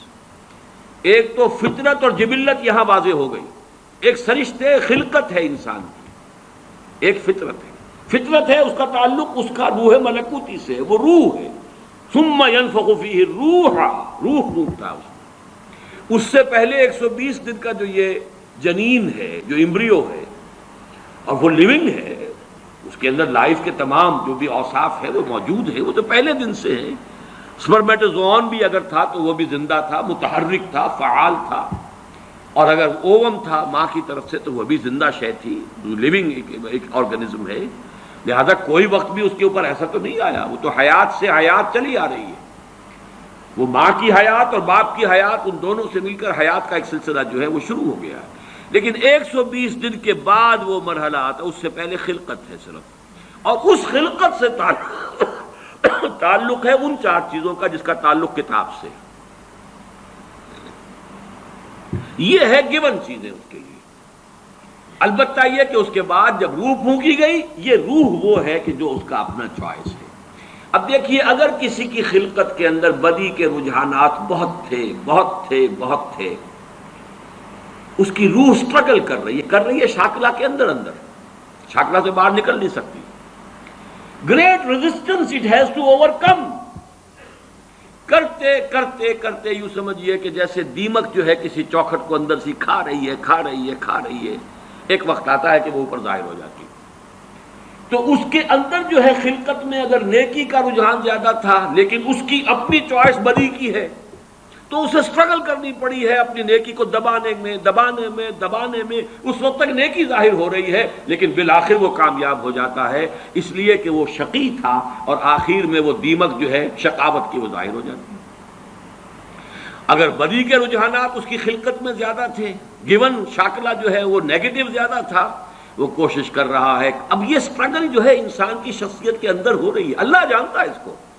دیکھنے والوں کو تو یہ نظر آئے گا وہی کام کر رہا ہے، یہ جو پہلے 10 سال پہلے کر رہا تھا آج بھی وہی کر رہا ہے. انہیں نظر نہیں آئے گا کہ اس نے کتنی محنت کی ہے، کتنی بار گرا ہے پھر اٹھا ہے، پھر گرا ہے پھر اٹھا ہے، کتنی مرتبہ جو ہے اوور پاور کیا ہے اسے اس کی اس خلقت نے اور شیطانی وساوس نے جو اس کو اور سپورٹ کر رہے ہیں. لیکن اس نے اپنی he has not given up his struggle، اس کے اندر لگا رہا ہے یہاں تک کہ بالآخر کامیاب ہو گئے. لیکن دیکھنے والوں کو جو نظر آئے گا اس کے اعتبار سے حدیث نے بات کو واضح کر دیا، کوئی اشکال نہیں. الحمدللہ میرے ذہن میں کوئی اشکال اس حدیث کے درجے میں باقی نہیں رہا. اب آگے چلیے 5ویں حدیث ہے. وعن سهل بن سعد رضی اللہ عنہ قال قال رسول اللہ صلی اللہ علیہ وسلم ان العبد لیعمل عمل اہل النار وانه من اہل الجنہ ویعمل عمل اہل الجنہ وانه من اہل النار وانما الاعمال بالخواتیم. آخری فیصلہ ہوگا اس کے اس آخری وقت کا جو معاملہ ہے اس کے اعتبار سے. اب جو اس کی وضاحت کی ضرورت نہیں، یہ بھی متفق علیہ ہے. 6 حدیث. وعن عائشہ رضی اللہ عنہا قالت دعی رسول اللہ صلی اللہ علیہ وسلم الى جنازۃ صبی من الانصار.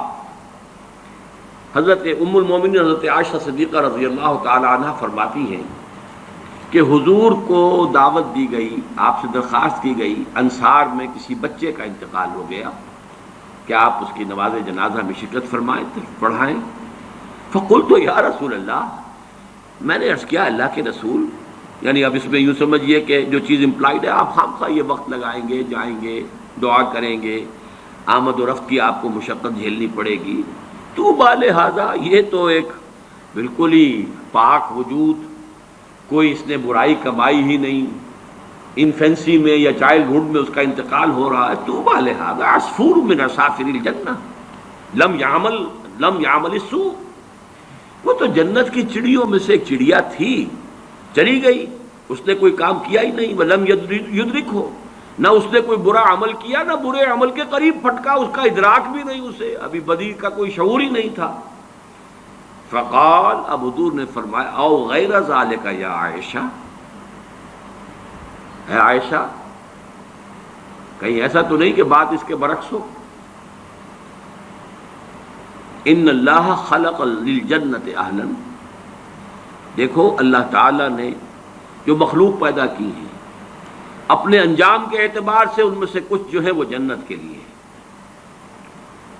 خلقہم لہا وہم فی اصلاب آبائہم، اگرچہ وہ ابھی اپنے باپوں کی پیٹھوں میں صلب میں ہوتے ہیں تب بھی ان کے بارے میں علم خداوندی میں کچھ طے ہے.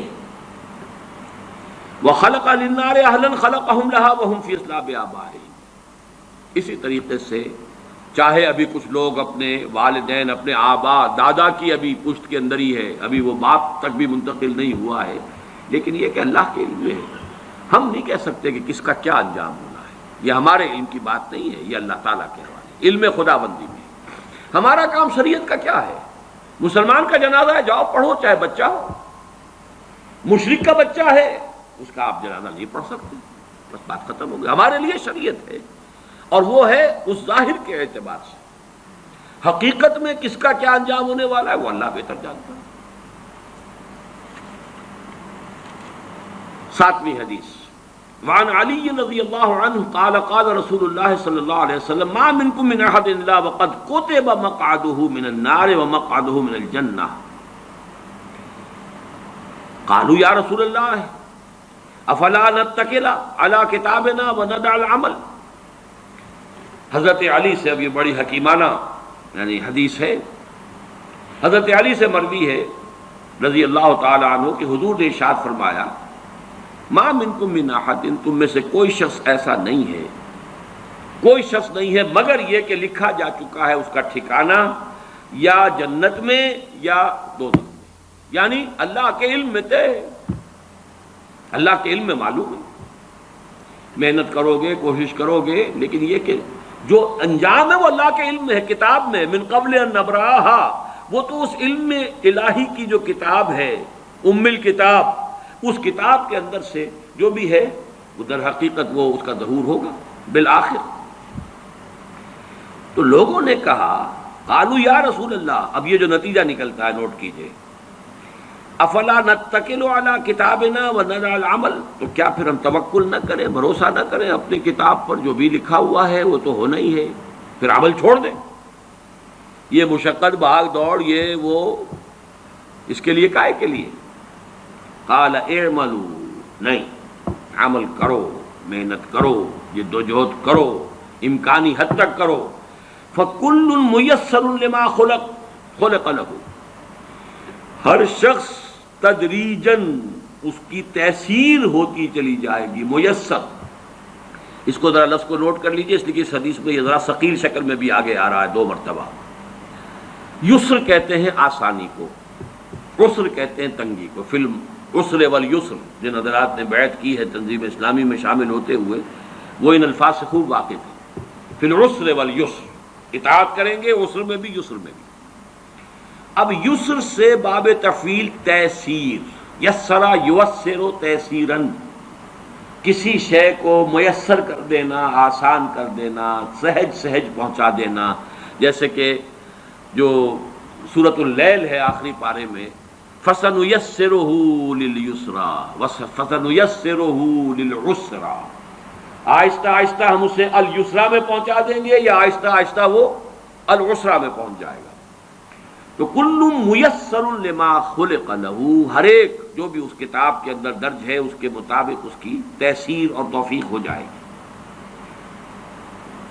اما من کان من اہل السعادۃ فسیسر لعمل السعادہ، تو جس کا اللہ تعالیٰ کے اس علم میں سعادت کا ہے انجام، وہ سعادت کے لیے آسان کیا جائے گا، اس کے لیے سعادت اور نیکی کے راستے کھول دیے جائیں گے، کھلتے چلے جائیں گے. وَأَمَّا مَنْ كَانَ مِنْ أَهْلِ الشَّقَاوَةِ شَقِيٌّ وَسَعِيدٌ، یہ ہم اس حدیث میں پڑھ چکے ہیں متفق علیہ میں، یہ بھی لکھ دیا جاتا ہے. تو فرمایا فَسَيُيَسَّرُ لِعَمَلِ الشَّقَاوَةِ ثُمَّ قَرَأَ فَأَمَّا مَنْ أَعْطَى وَاتَّقَى وَصَدَّقَ بِالْحُسْنَى فَسَنُيَسِّرُهُ لِلْيُسْرَى. اب یہاں دیکھیے آیت جو کوٹ کی ہے آپ نے، وہ بالکل وہی ہے. 4 شرطیں پہلے انسان پوری کرتا ہے، 3 کم سے کم 3 آتے. فَأَمَّا مَنْ أَعْطَى وَاتَّقَى وَصَدَّقَ بِالْحُسْنَى فَسَنُيَسِّرُهُ لِلْيُسْرَى.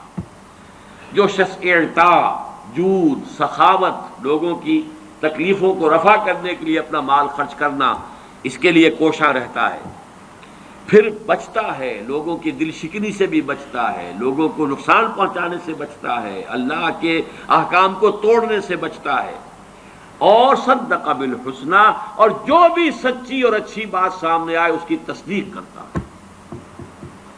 یہ 3 شرطیں پوری کرو گے فَسَنُيَسِّرُهُ لِلْيُسْرَى، تو ہم اس کو سہج سہج مشکلات جو ہیں اس راستے کی آسان سے آسان کر دیں گے، دروازے کھولتے چلے جائیں گے. جیسے کہ فرمایا وَالَّذِينَ جَاهَدُوا فِينَا لَنَهْدِيَنَّهُمْ سُبُلَنَا، اپنے راستے ان کے لیے کھولتے چلے جائیں گے. اور اس کے برعکس وَأَمَّا مَنْ بَخِلَ وَاسْتَغْنَى وَكَذَّبَ بِالْحُسْنَى فَسَنُيَسِّرُهُ لِلْعُسْرَى. تو آیات کا حوالہ دیا حضور نے اس حدیث کے اندر. 2 حدیثیں اس میں جو کہ ایمان بالقدر سے بظاہر متعلق نہیں ہے، لیکن بہرحال صاحب مشکات نے جمع کی ہیں، اس میں درج کی ہیں، اس میں بھی لفظ کتاب ہے جو نوٹ کرنے کا ہے. وعن ابی ہریرہ رضی اللہ عنہ قال قال رسول اللہ صلی اللہ علیہ وسلم ان اللہ كتب علی ابن آدم حظه من الزنا ادرک ذلک لا محالہ. حضور نے فرمایا کہ ہر ابن آدم پر اللہ تعالیٰ نے زنا کا کچھ نہ کچھ حصہ لکھ دیا ہے. لکھ دیا کہ یہ حصہ اس میں آئے گا، اس کے حصے میں پڑے گا، یہ علم خداوند ہے. تو وہ کیا ہے؟ وہ لا محالہ اس کا وہ حصہ اسے پہنچے گا. فزنا العین النظر، زنا جس کو ہم معروف معنی میں زنا کہتے ہیں وہ نہ بھی ہو تو آنکھ کا بھی زنا ہے، نامحرم کو دیکھنا. ایک مرتبہ کی نگاہ جو ہے وہ معاف ہے، دوسری مرتبہ کا دیکھنا وہ آنکھ کے زنا کے حکم میں ہے. وزن اللسان النطق، نامحرم سے گفتگو کرنا اور خامخواہ گفتگو کو طول دینا اس میں لذت لینا، ضرورت کے ساتھ کوئی گفتگو کرنی پڑ رہی ہے، کراہت کے ساتھ کرنی پڑ رہی ہے، بس جتنی بات ضروری ہے اتنی ہی کی ہے، وہ بات اور ہے. لیکن یہ کہ اس سے آگے معاملات مختلف اعتبار، وہ بھی زبان کا نطق کا زنا ہے. والنفس یتمنی وتشتہی، اور نفس کا معاملہ یہ ہے کہ پھر وہ تمنا اس میں ابھرتی ہے کہ تکمیل ہو جائے اس عمل زنا کی، اور اس میں اشتہا ہوتا ہے، شہوت ہوتی ہے. والفرج یصدق ذلک ویکذبہ، اس کے بعد تو عمل جو ہے وہ یا اس کی توثیق اور تصدیق کر دیتا ہے یا اس کی تکذیب کر دیتا ہے. متفق علیہ روایت ہے. وفی روایت لمسلم، اور جو امام مسلم منفرد طور پر جو لائے ہیں روایت، وہ یہ بھی ہے کہ قال كتب على ابن آدم نصیبہ من الزنا مدرک ذلك لا محالہ، العینان زناہما النظر، والاذنان زناہما الاستماع، واللسان زناہ الکلام، والید زناہ البطش، والرجل زناہ القطع، والقلب یہوی ویتمنا ویصدق ذلك الفرج ویکذبہ. بہرحال اس کی بھی مزید ترجمے کی ضرورت نہیں ہے، بات مضمون وہی ہے. اب آئیے نویں حدیث.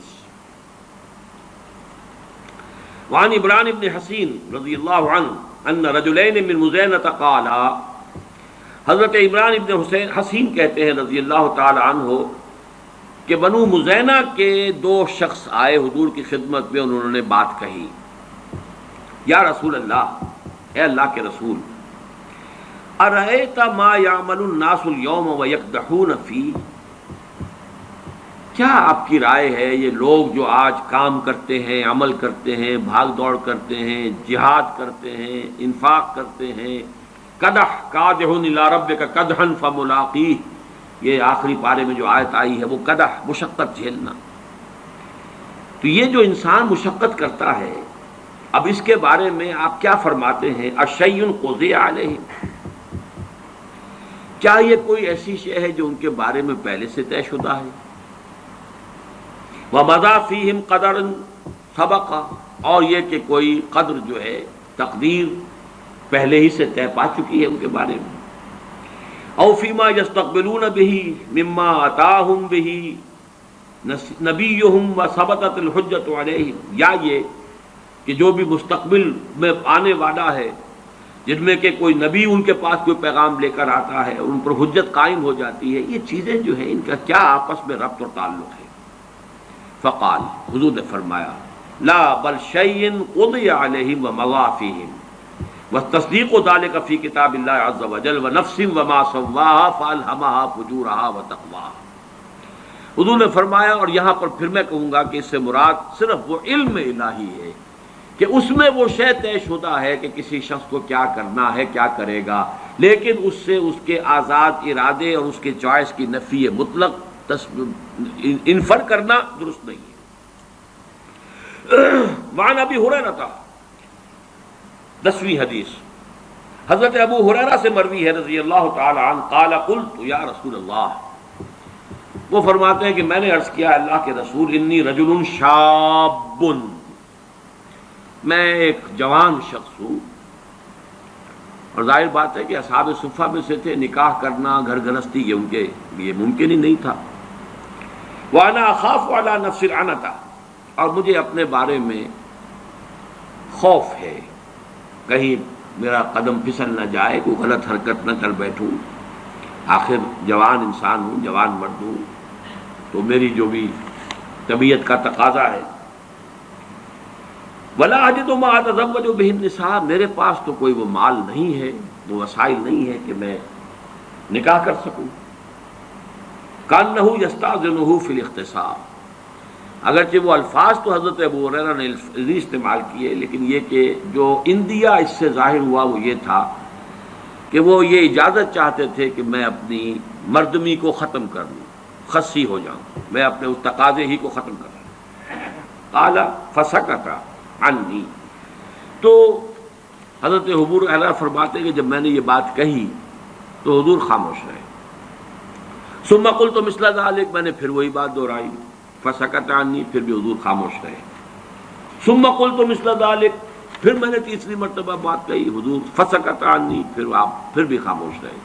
ثم قلت مثل ذلك، چوتھی مرتبہ جب میں نے یہ بات کہی، فقال النبی صلی اللہ علیہ وسلم، تو حضور نے ارشاد فرمایا، یا ابا ہریرہ جف القلم بما انت لاقٍ فاقتص علی ذلک اوزر، رواہ البخاری رحمہ اللہ۔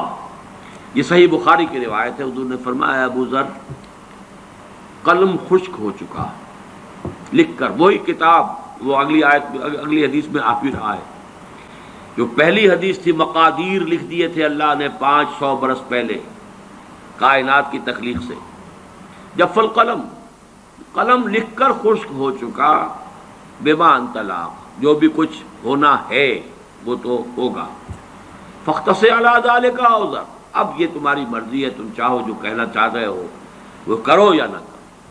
یعنی یہ کہ فرض کیجئے کہ تم نے یہ قدم اٹھا بھی لیا تو کوئی اور پرورشن کسی اور نوعیت کی، کوئی اور خرابی، اگر وہی ہے تو صرف یہ کہ آنکھ ہی کا زنا کرتے رہو گے۔ اگر تم قابو نہیں کر سکتے اپنے اوپر، تو اگر تم نے وہ زنا کا وہ جو عمل ہے اس سے اپنے آپ کو معذور کر بھی لیا، تو آنکھ کا زنا، کان کا زنا، زبان کا زنا، یہ چلتے رہیں گے، تو وہ سب مل کر بھی تو کچھ بہت بڑی شے بن سکتی ہے۔ تو اصل شے تو یہ کہ کنٹرول کرو، باقی جو ہونا ہے وہ اللہ کے علم میں ہے، البتہ تمہارا حساب تمہارے اس اسٹرگل کے اوپر ہوگا جو تم نے کی۔ اللہ جانتا ہے کہ تمہارے لیے کیا موانع تھے، کیا مشکلات تھے، ظاہری تھے، خارجی تھے، باطنی تھے، داخلی تھے، کیا کیا رکاوٹیں تھیں، اور کسی شخص کے لیے پاک دامنی کے لیے کتنی سہولتیں تھیں۔ 4 بیویاں رکھتے ہوئے بھی اگر کسی نے زنا کیا تو معلوم ہوا کہ اس کی شقاوت جو ہے وہ اس انتہا کو پہنچ گئی کہ جس کے لیے کوئی اب عذر نہیں۔ لیکن یہ کہ ایک ایسا شخص جو ہے اس کا معاملہ کس درجے کے اندر وہ کس ضیق نفس کے اندر مبتلا ہے، اسٹرگل کرتا چلا جا رہا ہے، تو اللہ تعالیٰ اس کے حساب سے معاملہ طے کرے گا آخر کا۔ 16ویں حدیث، اب یہ یہاں سے شروع ہو گیا، اس کا جو فصل ثانی ہے، اس مشکات المصابیح کا اس باب کی فصل ثانی۔ عن عبادہ بن صامت رضی اللہ عنہ قال قال رسول اللہ صلی اللہ علیہ وسلم ان اول ما خلق اللہ القلم فقال له اکتب قال ما اکتب قال اکتب القدر فكتب ما كان وما هو كائن الى الابد رواہ الترمذی وقال هذا حدیث غریب اسنادا۔ اب یہ دیکھیے امام ترمذی اس روایت کو لائے ہیں اپنی جامع میں، لیکن ساتھ ہی کہہ دیا ہے کہ یہ سند کے اعتبار سے غریب ہے، یعنی زیادہ معروف نہیں ہے، پہچان میں آنے والی نہیں ہے، غریب یہ حدیث کی اصطلاحات ہیں، میں اس کی بحث میں نہیں جاتا، لے کیوں آئے سوچنے کی بات ہے۔ اس لیے کہ وہ پہلی جو حدیث ہم پڑھ چکے ہیں مضمون تو اسی کا ہے، پہلی حدیث اس لیے میں نے نوٹ کرایا تھا کہ 16ویں حدیث میں اسی موضوع کی ہوگی۔ عن عبداللہ ابن عمرو بن العاص قال قال رسول اللہ صلی اللہ علیہ وسلم كتب اللہ مقادیر الخلائق قبل ان يخلق السماوات والارض ب50,000 سنة، آسمانوں اور زمین کی تخلیق سے 50,000 سال پہلے اللہ نے ساری مقادیر لکھ دی تھی۔ اب چونکہ اس حدیث نمبر 16 میں اگرچہ سند کے اعتبار سے غریب ہے، مضمون تو وہی آ رہا ہے، لہذا اس کو لے آئے ہیں، لیکن ساتھ ہی کہہ دیا سند کے اعتبار سے یہ غریب ہے۔ حضرت عبادہ ابن صامت فرماتے ہیں کہ اللہ تعالیٰ نے، کہ حضور نے ارشاد فرمایا کہ پہلی چیز جو اللہ نے پیدا فرمائی وہ قلم تھا۔ اب اس قلم سے مراد کوئی مادی قلم نہیں ہے، ابھی مادی کائنات کی تو ابتدا ہی نہیں ہوئی، جیسے کہ ہم نہیں جانتے عرش کی حقیقت کیا ہے، کرسی کی حقیقت کیا ہے، قلم کی حقیقت کیا ہے، اس اعتبار سے یہ ان متشابہات میں شامل ہوگا۔ فقال له اکتب، اور اللہ نے حکم دیا لکھو، قال ما اکتب، قلم نے سوال کیا کہ میں کیا لکھوں، قال اکتب القدر، اب قدر لکھ دو، مقادیر لکھ دو، وہاں مقادیر کا لفظ آیا ہے، یہاں قدر کا لفظ آیا ہے۔ اس کے سمجھنے میں دقت ہو سکتی ہے، مقادیر کے سمجھنے میں بات بالکل واضح تھی، اسی لیے میں نے شروع کی لغت کی بحث میں اس کو خاص طور پر نوٹ کروایا تھا۔ اکتب القدر فکتب، تو اس نے لکھ دیا، ما کان وما ہوا کائن الی ابد، جو کچھ آج تک ہوا ہے وہ بھی لکھ دیا تھا، اور جو کچھ ابد تک ہونے والا ہے وہ بھی لکھ دیا۔ وعن مسلم بن يسار رضی اللہ عنہ قال سئل عمر بن الخطاب رضی اللہ عنہ عن هذه الآية وَإِذْ أَخَذَ رَبُّكَ مِنْ بَنِي آدَمَ مِنْ ظُهُورِهِمْ ذُرِّيَّتَهُمْ الآية، یہ سورہ اعراف کی جو آیت ہے کہ یاد کرو جب کہ اے نبی آپ کے رب نے تمام بنی آدم کی پیٹھوں سے ان کی ساری نسلیں نکال لی تھیں. واشهدهم علی انفسہم الست بربکم قالوا بلی، وہ آیت اپنے ذہن میں لے آئیے. تو حضرت مسلم بن یسار فرماتے ہیں کہ حضرت عمر بن الخطاب رضی اللہ تعالی عنہ سے اس آیت کے بارے میں سوال کیا گیا. ذرا اس کی وضاحت فرمائیے. قال عمر، حضرت عمر رضی اللہ تعالی عنہ نے جواب دیا، سمعت رسول اللہ صلی اللہ علیہ وسلم یسأل عنها، میں نے سنا تھا کہ حضور سے بھی اسی آیت کے بارے میں سوال کیا گیا تھا. فقال، آپ نے فرمایا، ان اللہ خلق آدم. اب دیکھیے قرآن مجید کی آیت کے الفاظ زیادہ مشکل ہیں، حدیث میں ان کو کی تسہیل ہو گئی ہے. وہاں الفاظ ہیں ذریتہم، گویا کہ آدم کی ذریت پہلے وجود میں آ گئی ہے، پھر ان کی پیٹھوں سے اللہ نے نسل آدم پوری نکالی ہے. یہاں حدیث نے اس کو واضح کر دیا، آسان کر دیا. ان اللہ خلق آدم، اللہ نے آدم کو پیدا فرمایا.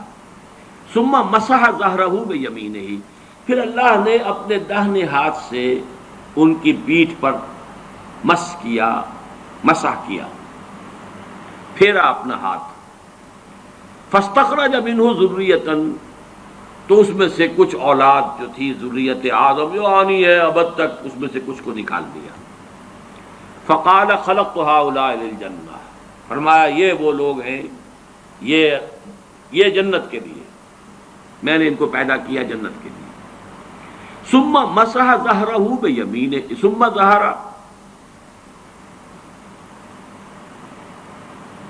قال سمعت رسول اللہ صلی اللہ علیہ وسلم یسأل عنها فقال ان اللہ خلق آدم ثم مسح ظہرہ بیمینہ فاستخرج منہ ذریۃ فقال خلقت هؤلاء للجنہ وبعمل اہل الجنہ یعملون، یہ اہل جنت ہی کیسے عمل کریں گے. ثم مسح ظہرہ فاستخرج منہ ذریۃ، پھر دوبارہ ہاتھ پھیرا اور اولاد نکالی. فقال خلقت هؤلاء للنار وبعمل اہل النار یعملون، یہ جہنمی ہے اور یہ جہنمیوں کے سے عمل کریں گے. فقال رجل ففیم العمل، اب سوال پیدا ہو گیا. ایک شخص نے حضور سے سوال کیا. ابتداءً سوال حضرت عمر سے کیا گیا، جو کہ مسلم ابن یسار بیان کر رہے ہیں.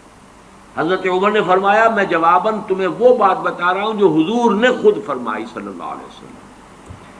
تو لوگوں نے پوچھا، فقال رجل ففیم العمل یا رسول اللہ، تو اللہ کے رسول پھر عمل کس کام کے لیے، کس لیے؟ فقال رسول اللہ صلی اللہ علیہ وسلم ان اللہ اذا خلق العبد للجنۃ استعملہ بعمل اہل الجنۃ حتی یموت علی عمل من اعمال اہل الجنۃ فیدخلہ بہ الجنہ. اللہ تعالیٰ نے جس کو جنت کے لیے بنایا ہے، اس کو جنت ہی کے کام کرنے کے لیے اس کے لیے سہولت پیدا کرتا ہے، یہاں تک کہ وہ اسی پر اس کا انتقال ہو جاتا ہے، اس میں اسے داخل کر دیتا ہے. وَإِذَا خَلَقَ الْعَبْدَ لِلنَّارِ، اور جب کسی کو بندے کو بنایا ہے آگ کے لیے، استعملہ بعمل اہل النار حتی یموت علی عمل من اعمال اہل النار فیدخلہ بہ النار. رواہ مالک والترمذی وابو داؤد. اب اس حدیث کو ہم پڑھیں گے اس لفظ کے ساتھ جو تیسیر کا ہم پہلے پڑھ چکے ہیں، جو متفق علیہ روایت میں آتی تھی، میسر ہو جانا. جو لوگ یہ کام کریں گے ان کی یہ تحسیر ہو جائے گی، جو لوگ یہ کام کریں گے ان کی وہ تحسیر ہو جائے گی. حدیث نمبر 18، وعن عبداللہ ابن عمرو رضی اللہ تعالی عنہما قال خرج رسول اللہ صلی اللہ علیہ وسلم فیہ وفی یدیہ کتابان. حضرت عبداللہ ابن عمرو ابن العاص رضی اللہ تعالی عنہما فرماتے ہیں، ان سے روایت کیا گیا کہ حضور ایک مرتبہ برآمد ہوئے، تشریف لائے، اور آپ کے دونوں ہاتھوں میں 2 کتابیں، 2 رجسٹر، 2 کاپیاں جو بھی کہیں وہ تھے. فقال اتدرون ما هذان الکتابان، تو حضور نے پوچھا صحابہ سے، جانتے ہو کہ یہ کیا ہے یہ رجسٹر؟ قلنا لا یا رسول اللہ الا ان تخبرنا، سب نے کہا نہیں حضور، اے اللہ کے رسول، ہم نہیں جانتے الا یہ کہ آپ خود ہمیں بتا دیں، آپ ہمیں باخبر کر دیں. الا ان تخبرنا. فقال الذی فی یدہ الیمنی، تو اب آپ نے فرمایا جو آپ کے داہنے ہاتھ میں تھی، ھذا کتاب من رب العالمین، یہ ہے وہ نوشتہ تمہارے رب کی طرف سے، تمام جہانوں کے پروردگار کی جانب سے.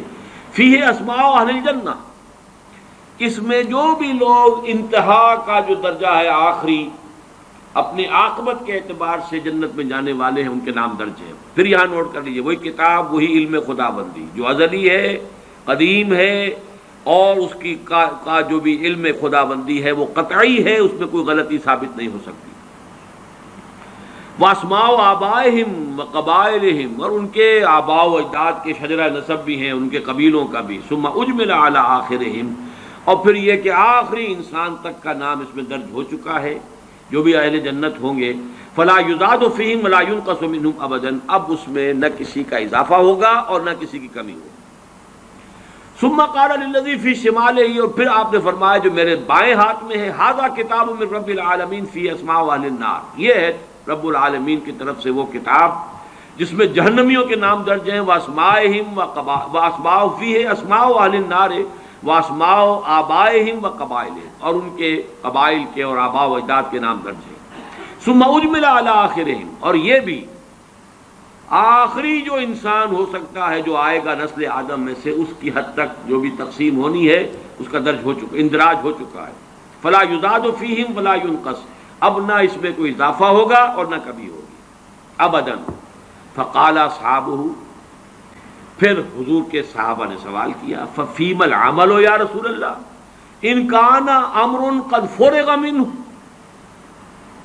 یا قد فرغ منہ، یہ مجہول بھی ہو سکتا ہے اور معروف بھی ہو سکتا ہے۔ انہوں نے پوچھا کہ پھر یہ عمل ہم کس بات میں کریں، اگر یہ کوئی ایسا معاملہ ہے کہ جس سے فارغ ہوا جا چکا، جو طے ہو چکا علم الہی میں، اللہ کے فیصلے میں، مقدر کے اندر طے ہو گیا، یا اللہ تعالیٰ جس سے فارغ ہو چکا۔ فقال صددوا وقاربوا، دو الفاظ بڑے اہم ہیں، سیدھے کرنے کی کوشش کرتے رہو، سددوا، سداد کہتے ہیں سیدھا کرنا، تو سیدھا راستہ کرنے کی کوشش کرتے رہو۔ تمہارے اندر کوئی ٹیڑھ اگر ہے خلقت کے اندر، کوشش کرو اسے سیدھا کرو، جتنے بھی امکان کی حد تم کر سکتے ہو سیدھا کرو۔ اور قارب، مقاربت، قریب قریب بہتر لانے کی کوشش کرو، خیر کی طرف، بھلائی کی طرف۔ پھر وہی آیت ذہن میں رکھیے، فَأَمَّا مَنْ أَعْطَىٰ وَاتَّقَىٰ وَصَدَّقَ بِالْحُسْنَىٰ، کوشش اس کی کرو، فَسَنُيَسِّرُهُ لِلْيُسْرَىٰ، وَأَمَّا مَنْ بَخِلَ وَاسْتَغْنَىٰ وَكَذَّبَ بِالْحُسْنَىٰ فَسَنُيَسِّرُهُ لِلْعُسْرَىٰ۔ میں پچھلی مرتبہ آپ کو بتا چکا ہوں کہ اس میں واقعہ یہ ہے کہ شاکلہ 90-95% شاکلہ ہے انسان، لیکن ایک فری چوائس ہے، کوشش ہے، جد و جہد ہے، وہ سٹرگل جو ہو رہی ہے اندر اس خول کے اندر، وہ اللہ جانتا ہے۔ کیا گیون تھا وہ اللہ جانتا ہے، کیا کوشش اس نے کی وہ اللہ جانتا ہے، اور ہر شخص کی پرسنل اسسمنٹ ہوگی۔ کلہم آتی ہے یوم القیامت فردا، ہر انسان کو، ہر ذی نفس کو اللہ کی عدالت میں حاضر ہونا انفرادی سطح، ہر شخص اپنی ذاتی اعتبار سے، اور اس کا جو بھی گیون تھا، لا یکلف اللہ نفسا الا وسعها، سددوا وقاربوا، فإن صاحب الجنة يختم له بعمل أهل الجنة وإن عمل أي عمل، وإن صاحب النار يختم له بعمل أهل النار وإن عمل أي عمل۔ ثم قال رسول اللہ صلی اللہ علیہ وسلم بِيَدَيْهِ فَنَبَذَهُمَا، پھر آپ نے دونوں ہاتھ جو ہیں ان کو اشارہ کر کے کہا، فرغ ربکم من العباد فریق فی الجنت و فریق فی السعیر، تمہارا رب فارغ ہو چکا ہے، اس کے علم میں یہ طے ہے کہ کون ہے، ایک جماعت ہے کہ جو جنت میں جانے والی، ایک جماعت ہے کہ جو جہنم میں جانے والی۔ کہ پھر نوٹ کر لیجئے اس حدیث کو علم الہی پر، یہ ساری احادیث جو ہے، اس کے اوپر جو میں نے ٹائٹل قائم کیا تھا، اس کو دوبارہ ذرا وہ اس کا جو ٹائٹل والا شیٹ ہے وہ لگا دو۔ اللہ کا علم کامل بھی ہے اور قدیم بھی، اور آن واحد میں کل کون و مکان اور ماضی، حال اور مستقبل سب کو محیط بھی۔ اسی کو قرآن اور حدیث میں الکتاب سے بھی تعبیر کیا گیا ہے، جس میں درج کوئی شے غلط نہیں ہو سکتی۔ البتہ اللہ کا یہ علم قدیم و قطعی، پری نالج، جبر محض، پری ڈیسٹینیشن یا فیٹلزم کو مستلزم نہیں ہے، یہ ہے اس کا لب لباب۔ بہرحال یہ جو حدیث تھی کہ اللہ تعالیٰ فارغ ہو چکا ہے، فرغ ربکم من العباد فریق فی الجنت و فریق فی السعیر، یہ قرآن مجید کے الفاظ ہیں، رواہ الترمذی رحمہ اللہ۔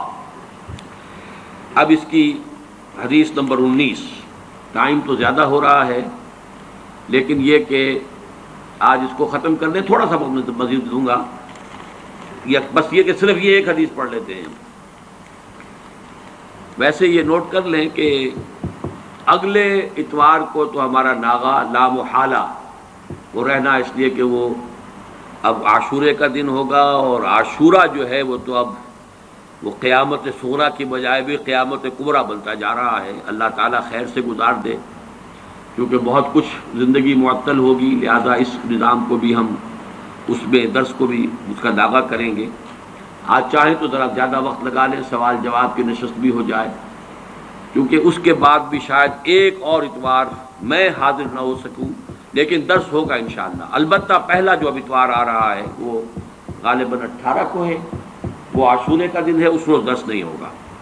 تو اس کی کو تلافی آج کرنا چاہیں تو آپ کی مرضی ہے. وہ خدامہ رضی اللہ تعالیٰ عنہ سے مروی ہے، نبی ہے، وہ اپنے والد سے روایت کرتے ہیں. قال، وہ فرماتے ہیں، قلت یا رسول اللہ، میں نے کہا اے اللہ کے رسول، ارأیت رقن نسترقیہا ودوان نتداوا بہ وتقاتا نتقیہا هل ترد من قدر اللہ شیئا.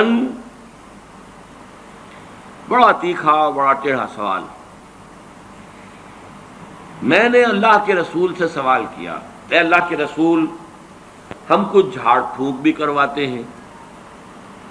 یہ جھاڑ پھونک کا رواج تھا، اگرچہ حضور نے فرمایا ہے کہ میری امت کے 70,000 افراد وہ ہوں گے جو بغیر حساب کتاب کے جنت میں داخل ہوں گے، اور وہ متوکلون ہوں گے کہ جن کی پہلی صفت یہی ہے، لا یرقون ولا یسترقون، جھاڑ پھونک نہیں کرواتے. یسترقون لازمن ہے، لیکن یرقون کے بارے میں اختلاف ہے کہ جھاڑ پھونک نہیں کرانی.